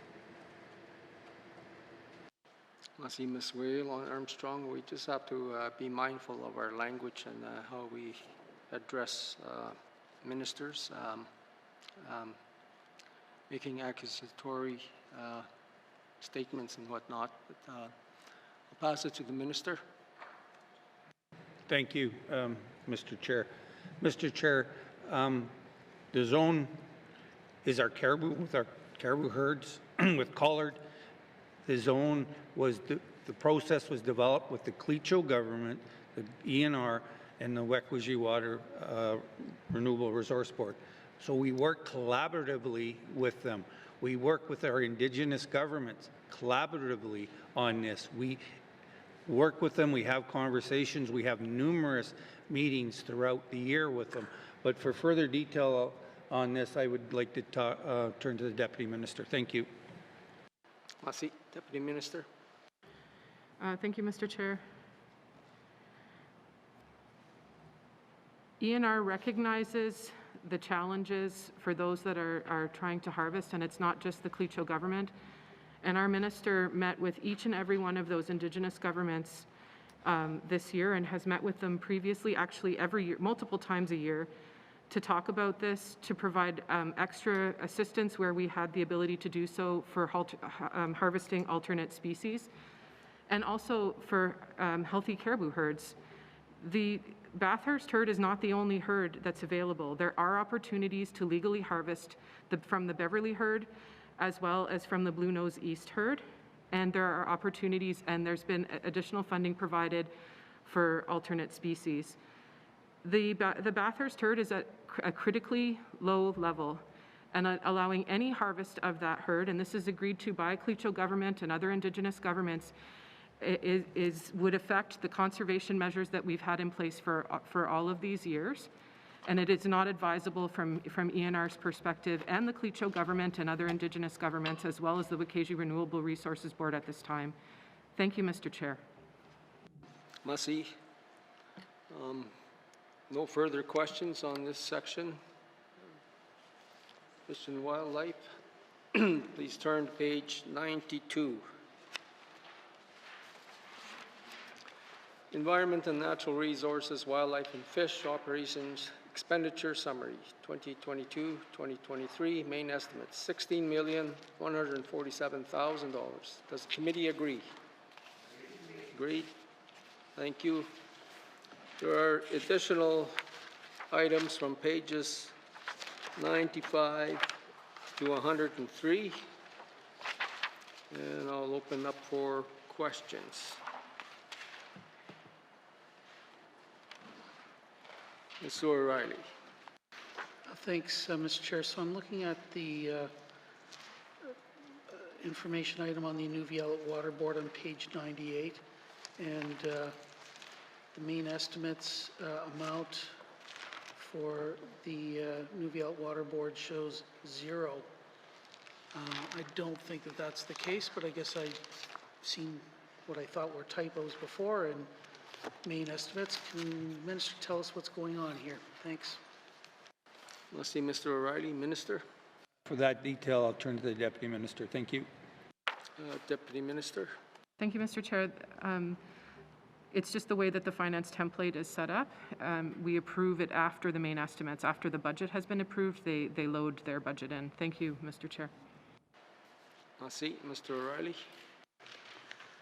Thanks. I guess when I look at this, I guess a bunch of dashes were loaded in. Are we actually, is there any money for the Inuvialuktun Water Board then this coming year or not? Thanks, Mr. Chair. I see Mr. O'Reilly. Minister. Yes, there is. Thank you.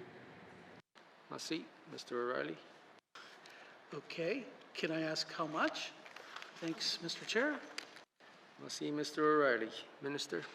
That detail, turn to the Deputy Minister. Thank you. Deputy Minister. Thank you, Mr. Chair. $939,000.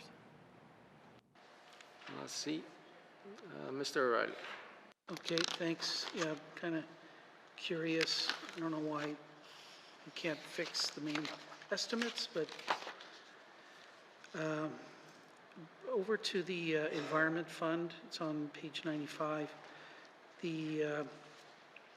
I know that there's an accumulated surplus over time, but the last 3 years, or next year and then the previous 2 years, we're running a deficit there on an annual basis. So I'm just wondering, what is the objective that this fund is kind of being managed to?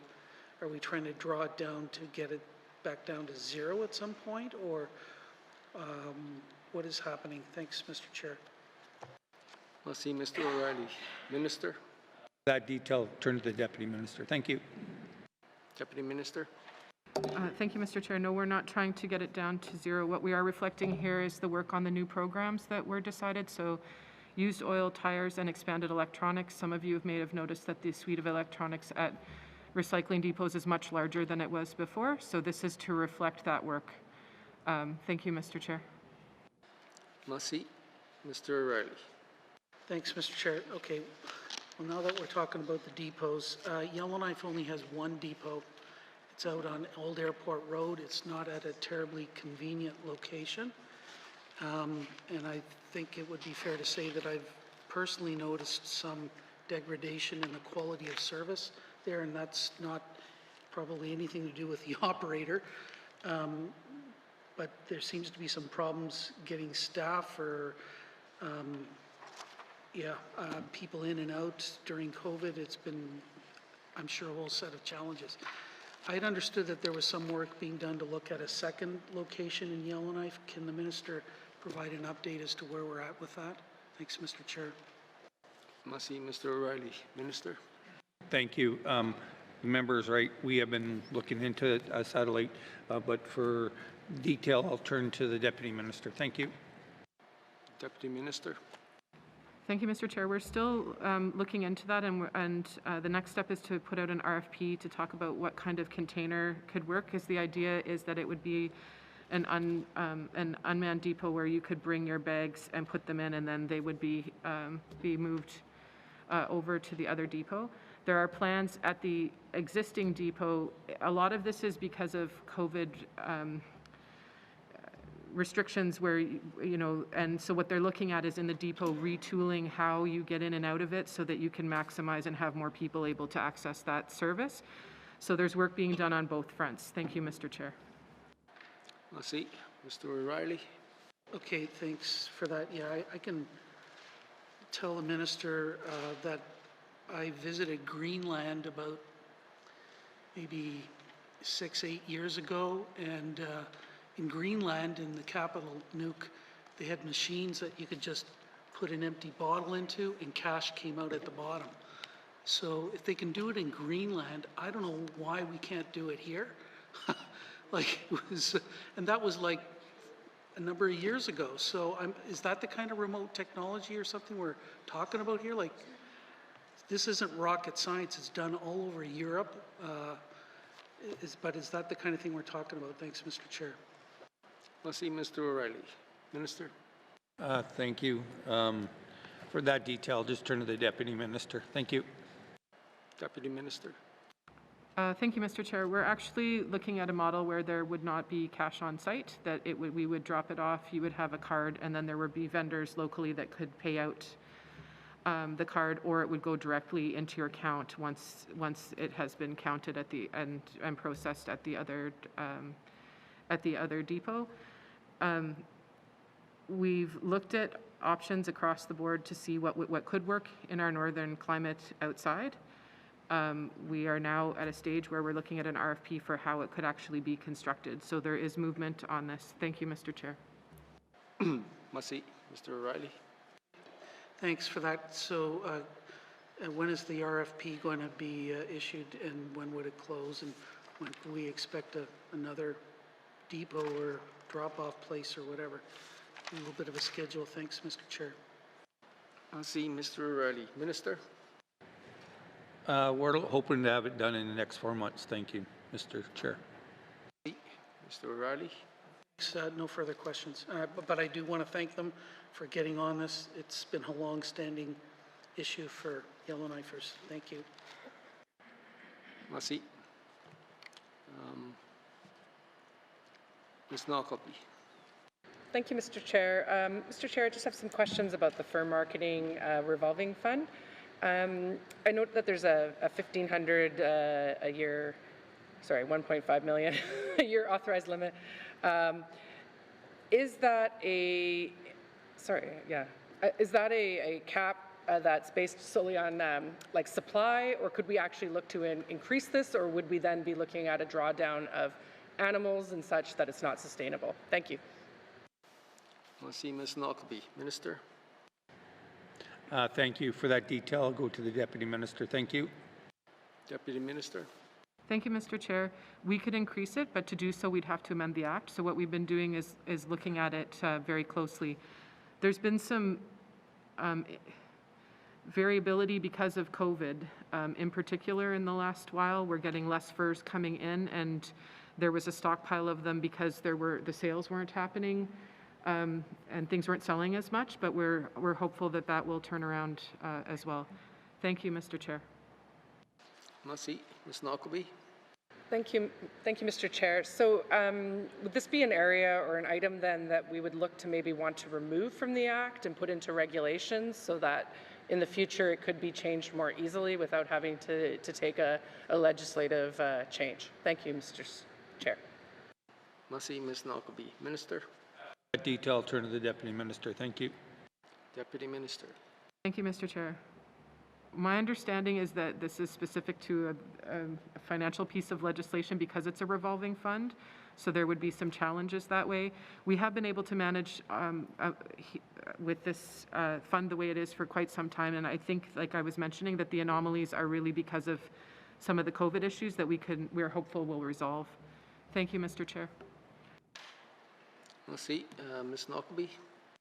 Thank you, Mr. Chair. Yeah, I think that this could play a really large piece back into sort of more of the traditional economy and such, and then as well as providing those supplies. And I just see that, I feel that our fur and our crafts and all of that is just a really untapped resource for the territory that we need to be looking at more. So I guess I just want to say that I support seeing more expansion of this type of a program, and then along the lines of what my colleagues were saying around the tanning and such, and the ability to produce hides that we talked about the other day. So more of a comment than anything. Thank you, Mr. Chair.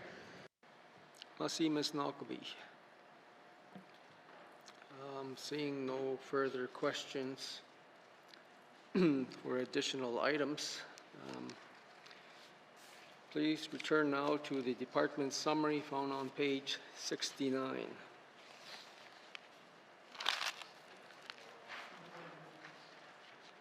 Oops, sorry. I've got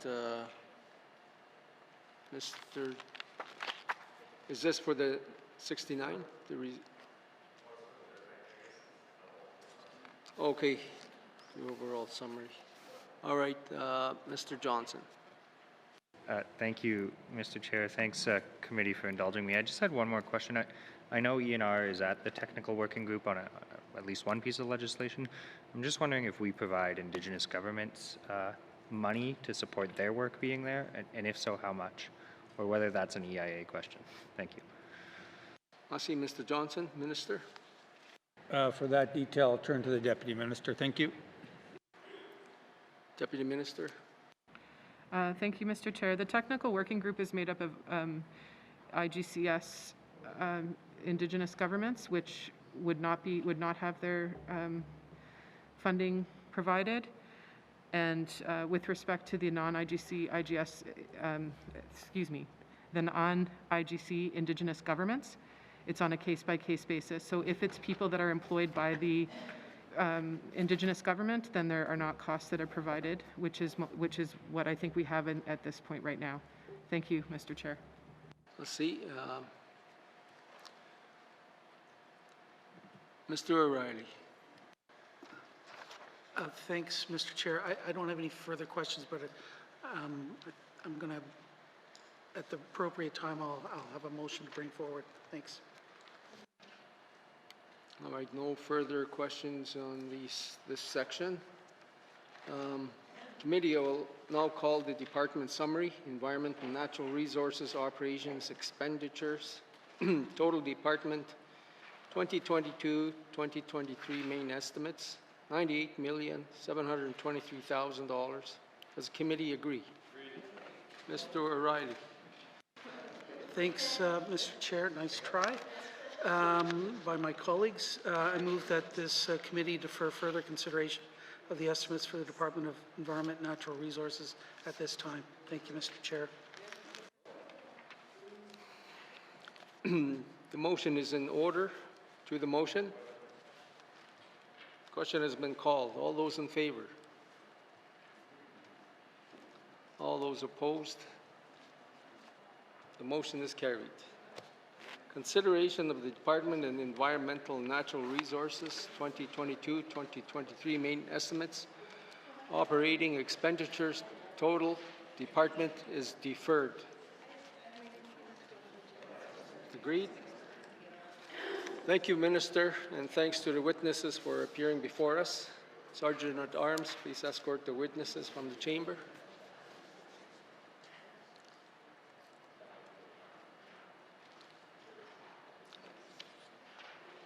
Cynthia.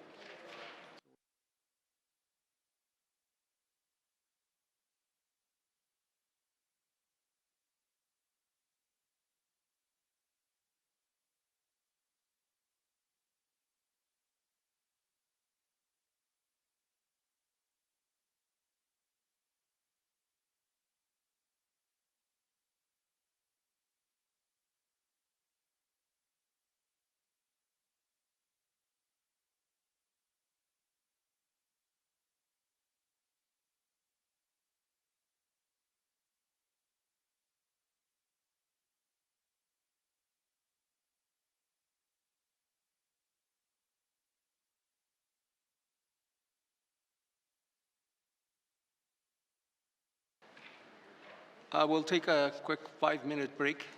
Masi.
All right, committee will resume.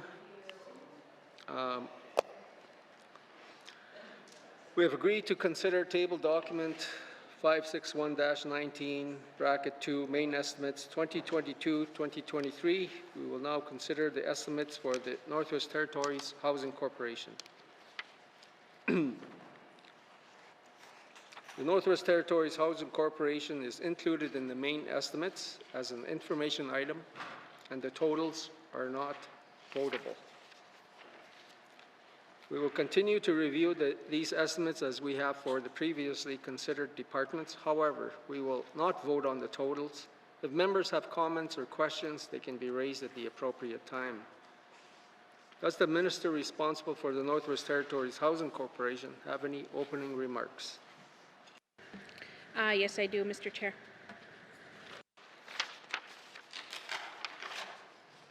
Proceed with your opening remarks. Thank you, Mr. Chair. I'm pleased to present the 22-23 main estimates for the Northwest Territories Housing Corporation.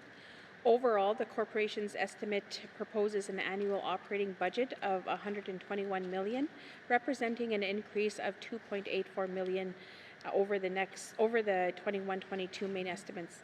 These estimates support the mandate objectives for the Northwest Territories Housing Corporation while continuing to meet the GNWT's fiscal objectives to prioritize responsibility and strategic spending. Highlights of this proposed estimate includes the following: $1.1 million of forest growth funding from the Government of the Northwest Territories. This includes an initial allocation of $947,000 to provide operating funding for the first year's delivery of federal cost-sharing housing units, as well as $164,000 for property tax increase for existing housing inventory across the Northwest Territories. $752,000 of ongoing initiative funding from the Government of the Northwest Territories for the new Hay River and Fort Simpson homeless shelters.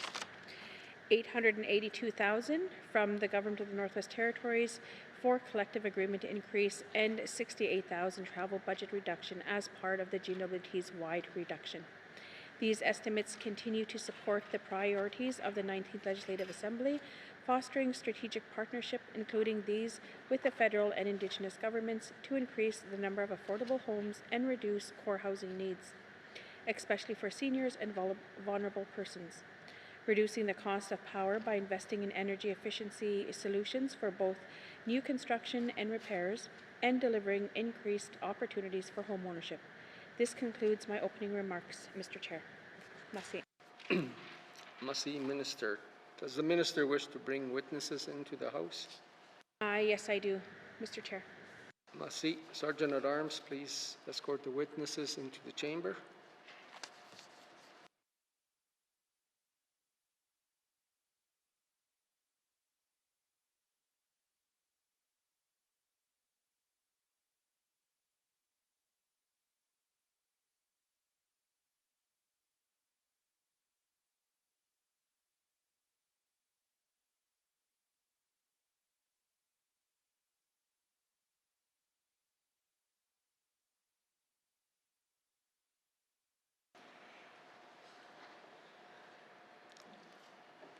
Would the Minister please introduce her witnesses? Thank you, Mr. Chair. I have with me here today Ms. Eleanor Young, President of the Northwest Territories Housing Corporation, and Jim Martin, Vice President of the Northwest Territories Housing Corporation. Thank you. Welcome. The committee has agreed to forego general comments. Does the committee agree to proceed to the detail contained in the tabled document? Yep. We will defer the Housing Corporation summary on page 373 and review the estimates by activity summary, beginning with community housing services, starting on page 377, with the information item on page 378. And I'll entertain questions from the committee. Mr. Johnson. Thank you, Mr. Chair. Previously, I know a number of local housing organizations have expressed an interest to be able to go and get money from the federal government. I know the Yellowknife Housing Authority would love to be able to submit to these various federal funding pools, but they are not permitted to. Can we just explain why we won't let these organizations get money? Thank you. I see Mr. Johnson, Minister. Thank you, Mr. Chair. The local housing authorities run under a service agreement that is binding with the Housing Corporation. They are not government employees and they are not a nonprofit organization. I will have Ms. Eleanor Young elaborate on the response. Thank you, Mr. Chair. Merci. Deputy Minister. Thank you, Mr. Chair. Yes, and the Minister is correct. Essentially, the LHOs are an extended arm of the corporation, and from a perspective of CMHC, they would be deemed to be part of the corporation when doing applications. That would not stop us from working with the LHOs, and we do so when we're working on some of the applications currently, so we could continue to work with them on an application if they wish to do so. Thank you, Mr. Chair. Merci. Mr. Johnson. Thank you, Mr. Chair. Yeah, I guess, so there's kind of this weird thing going on where there's local housing organizations and then there's authorities, and some in fact are nonprofits registered under the Societies Act. And I'll note that those ones actually can't be investigated by the Ombud, which is a weird kind of mistake that was made in that schedule. But is there any actual reason for this difference between some of them being nonprofits and some being, you know, essentially creatures of statute under the Act? Is this something we're going correct, or is there actually a reason for it? Thank you. Merci, Mr. Johnson. Minister. Thank you, Mr. Chair. With the action of the renewal coming forward, we will be working very closely with the local housing authorities, but should they want to submit, they can submit through the Housing Corporation with our support. I'll have Mr. Jim Martin, Vice President, to elaborate on the response. Merci. Vice President Martin. Thank you, Mr. Chair. Yeah, so as the Minister alluded to, the authorities are established under legislation, whereas the associations are established under a Society Act, and as was mentioned. Thank you, Mr. Chair.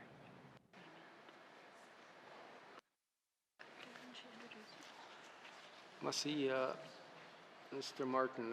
Mr. Johnson. Thank you, Mr. Chair. Yeah, I guess you know, this happened long before I think any of us, even Mr. Martin. I'm just trying to understand if there's any reason why there is creatures of statutes, the authorities, and then nonprofit societies, associations with different powers doing different things with different reporting structures, and if there's any benefit to having these two different systems run our maintenance. Thank you. Merci, Mr. Johnson. Minister? Thank you, Mr. Chair. So with our renewal, we are going to be looking at all policies and agreements throughout the corporation, and this is one of them as well too that we're working very closely with, and also reviewing our contract agreements with them as well too.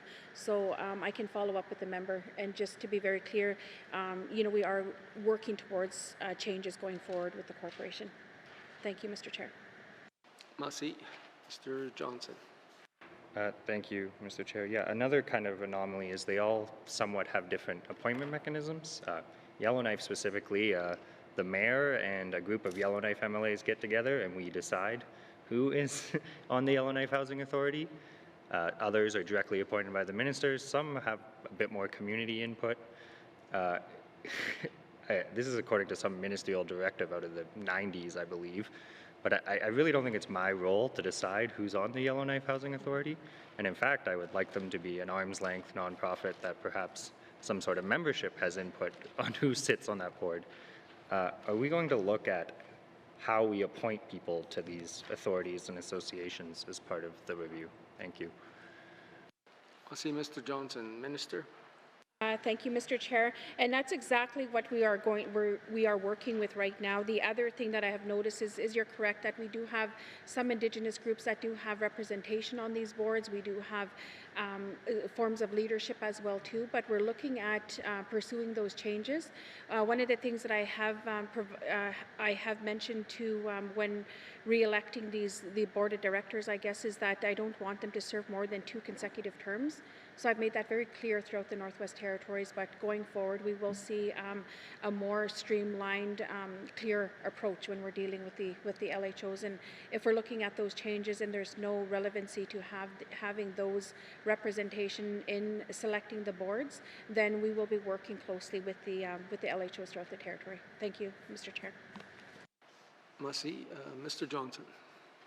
Yeah, thank you, Mr. Chair. I guess what I envision happening here is probably not a one-size-fits-all model. I think some Indigenous governments probably want to take over the LHOs and run that maintenance function. I personally, in Yellowknife, don't believe we need one at all. I would be happy to tender maintenance either privately or to the municipality, to a dev corp, anyone, or in fact just bring them into the housing corp. And I know there's a lot of cost in having these LHOs. They each have an office, they each have staff, they each have an admin, they each have a board.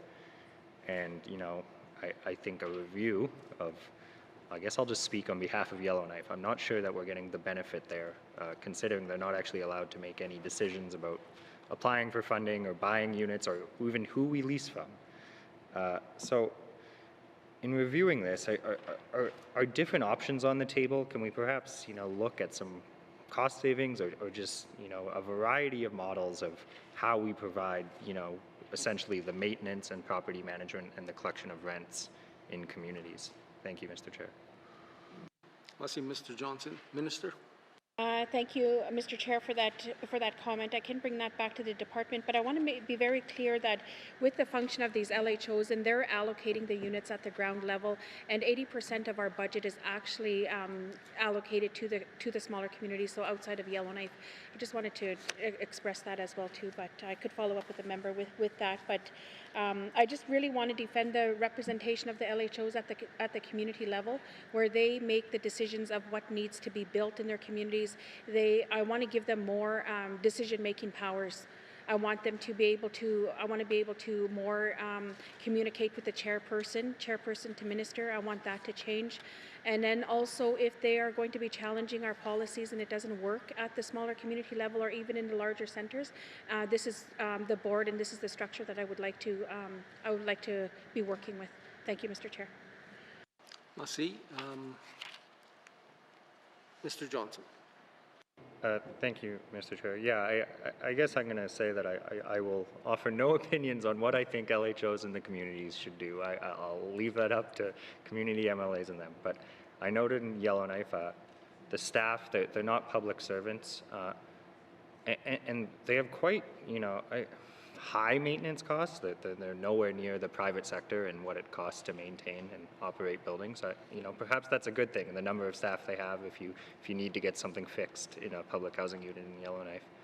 But I'm just wondering if we've done some sort of cost comparison of different options, or is it cheaper essentially to have LHOs with staff who are not GNWT public servants? Is that part of the reason for their existence? I'm just kind of confused about how this came to be, Mr. Chair. Thank you. Let's see, Mr. Johnson, Minister. Thank you, Mr. Chair. And this has been something that has probably been, functioning in the smaller communities and in the larger centres for quite some time. I'm not too familiar with the history and why we created the LHOs and why there is the board structure. I'll have President Young respond to the answer. Thank you, Mr. Chair. Merci, President Young. Thank you, Mr. Chair. And like the minister, my background was actually initially with an LHO here, and even I can't explain some of the rationale about why it was created, because it predated me. But in my time here, I've seen a lot of ebb and flow about levels of responsibility to LHOs, and it's very much changed with the government relationship over time, and sometimes there's been more responsibility locally, and other times there's been other things. So I think that's part of the reason for the desire to have the conversation as part of the renewal. But I think one of the things you're pointing out is the need for flexibility, not only for different size communities or different structures, but also, as you've alluded to, in some cases Indigenous governments may want to take the LHO over and sooner, and in other cases they may not. And we've started to hear some of that conversation as part of our engagement on the renewal. So I think whatever we come up with as part of the renewal has to be able to be flexible enough to accommodate some of these different situations that are going to evolve over time and not lock us into one model that may not work. Thank you, Mr. Chair. Merci. Ms. Knockleby. Thank you, Mr. Chair. And I just, want to continue on with this conversation. I too find this all to be quite confusing and think that it definitely needs to not be a one-size-fits-all answer. Because for me, if an Indigenous organization is doing it, that's great. We're going to empower them and them to take care of their people. But in Yellowknife, I find it hard because I don't know how I can ask or intervene because it is a third-party entity, and it doesn't make sense here because we don't have an entity that's, an Indigenous or government that's specific to Yellowknife itself. So I also agree that some sort of change for maybe Yellowknife and efficiencies could be found. And then, yes, leave communities to come up with their own solutions for that. My question, though, is around the apprenticeship program here. I'm glad to see there's more money there. I'm so blind. Between from the 2020 actuals to now, but I guess my question is, knowing that apprenticeship programs and such are a continuum, and they, there's a 3-4 year type situation that goes on, how do we make sure that we're being efficient and not losing apprentices out of the system? We have a high turnover often of employment in the north, and I guess I worry that there would be employees that start an apprenticeship program, maybe with the Housing Corp or somewhere else, and then they can't move that to others, or can they? Like, so are we ensuring that they're not just getting kind of these piecemeal parts of an apprenticeship program without actually getting to be apprentices? And I'm wondering what mechanism, or sorry, getting to be journey people, and what mechanism is being used to kind of track that efficiency. I'm not sure if I really explained that well, but maybe the minister, deputy minister can comment. Thank you. Merci, Ms. Knockleby. Minister. Thank you, Mr. Chair. And apprenticeship is highlighted in our contracts going forward when we're putting out we have such a huge unit delivery this year. So then I think the last number that I did have, and Jim could correct me if I'm wrong, but I think we had 19 apprenticeships altogether. And currently right now we do have apprenticeships that are required through those contracts. And the other thing is that we do have such a large construction delivery that I would like to see that opportunity for who's entered into those apprenticeships be able to move on to the existing projects going forward. But and how we track them and take care of those numbers, I'll turn it over to Jim. But the other thing I wanted to highlight is that we do have red seals and we do have apprenticeship certifications at the ground level. I'll just, if Vice President Jim Martin can elaborate on the response. Thank you. Merci, Vice President Martin. Thank you, Mr. Chair. So the Housing Corporation does continue to certainly support apprentice hires here in the NWT. We do have an in-house program with an intake of about 12 we try to maintain year to year. To date, we've seen 21 apprentices journey certified through this program, so we're quite pleased with that. In terms of the outcomes, also in addition to our in-house program, the Housing Corporation has also introduced back on April 1st, 2020, a requirement for our general contractors to establish at least one apprenticeship work assignment for each of our contracts. So to date, we've supported 33 work assignments with the contractors. So between a combination of the contractor work opportunities and attrition in our LHOs, we're quite comfortable in saying that the LHOs that do complete our program are getting hired. Thank you, Mr. Chair. Merci. Ms. Knockleby. Thank you, Mr. Chair. Thanks for that answer. And I guess I'm assuming that with an apprenticeship program that it's not always tied specifically to the employer, but is an overarching program. And I see people nodding their heads yes, so that's good. I guess that was where my concern is. I'm just looking at the training and support workshops line. You know, there's only the 2,000 spent in 2020-21, and then back up to 250. I'm assuming that these numbers are so low because of COVID. Could the minister confirm that from the 2020-21 actuals? Thanks. Let's see, Ms. Knockleby. Minister. Sorry, thank you, Mr. Chair. I'm going to turn the response over to President Young, but I do know that for the number of our training opportunities for the for our workers, that there was a delay in the delivery. So I'll just I'll turn it over to President Young. Thank you, Madam Chair, Mr. Chair. Merci, President Young. Thank you, Mr. Chair, and that's correct. Unfortunately, with travel restrictions, many of our folks have not been able to travel to scheduled training, and that will be something that we will be trying to catch up on in the near future. It also impacts like our formal training, as noted through educational institutions, but even our regularly scheduled workshops to do training for LHO managers, tenant relations officers, foremen, those things which normally the corporation would sponsor at least once annually, we've not been able to do over the last 2 years. And so that's something we need to now catch up on and bring those folks back together to do some of the basic training that we would normally deliver to those cohorts and build that network amongst the people doing that job in the communities. And that's really important. Thank you, Mr. Chair. Merci. Ms. Knockleby. Thank you, Mr. Chair. And yeah, that I would expect. I guess then leading to my next question would be, has there been an ability or an interest or looking at what it would cost to put some of these programs on, put them virtually? And Could they even be put virtually because it is a trade type, or some of it is very hands-on training? And then as well too, I think this is a great way to support skill sets, so or to increase capacity within communities. So is there a want to like increase this funding over the next while? Or is this going to be high? Is it this high just as a catch-up and we'll see it decrease later? To me, it's a great line item and I'd like to see more of it. Thank you. Merci. Ms. Knockleby, Minister. Thank you, Mr. Chair. I'll have President Young elaborate on the response. Thank you.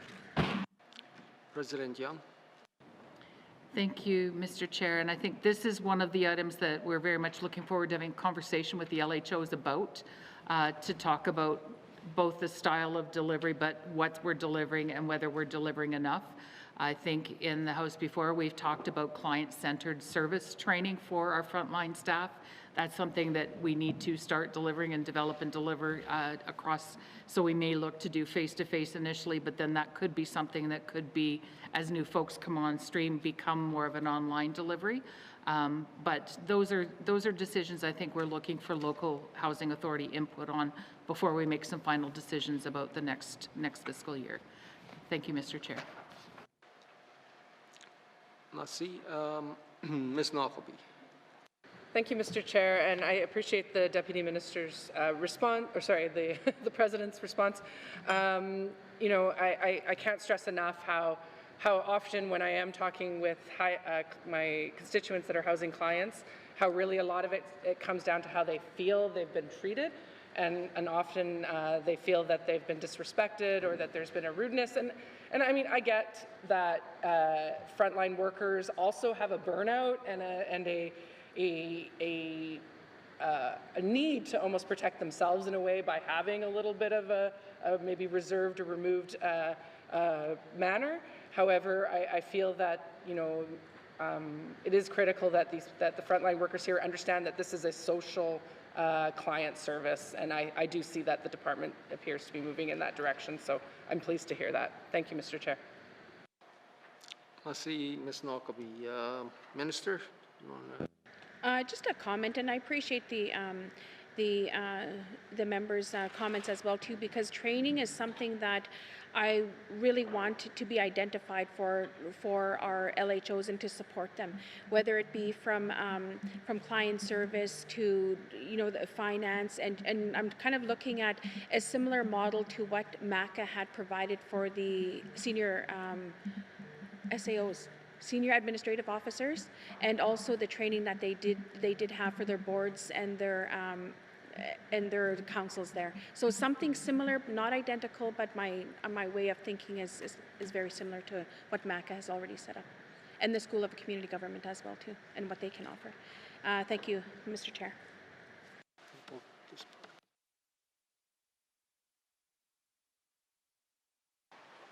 Merci, Minister. Committee. Ms. Knockleby. Thank you, Mr. Chair. I just want to make one last comment. I appreciate the Minister's comments around the training and awareness.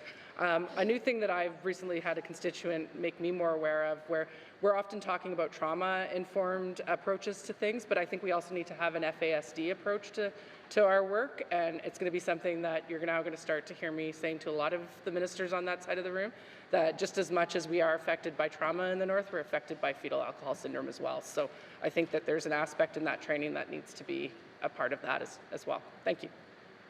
See, Ms. Knockleby.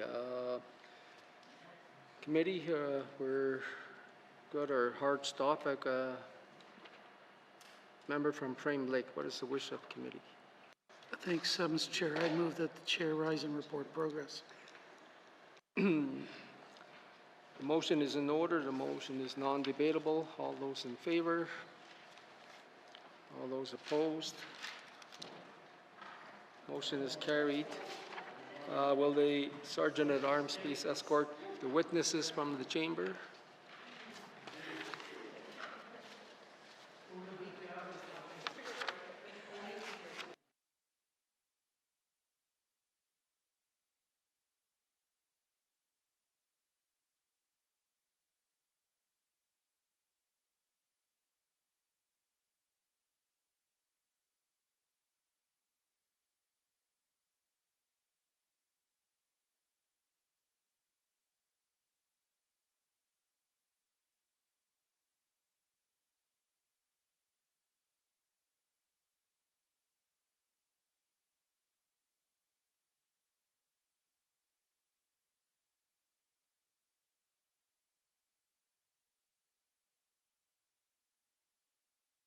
report progress.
May I have the report of Committee of the Whole?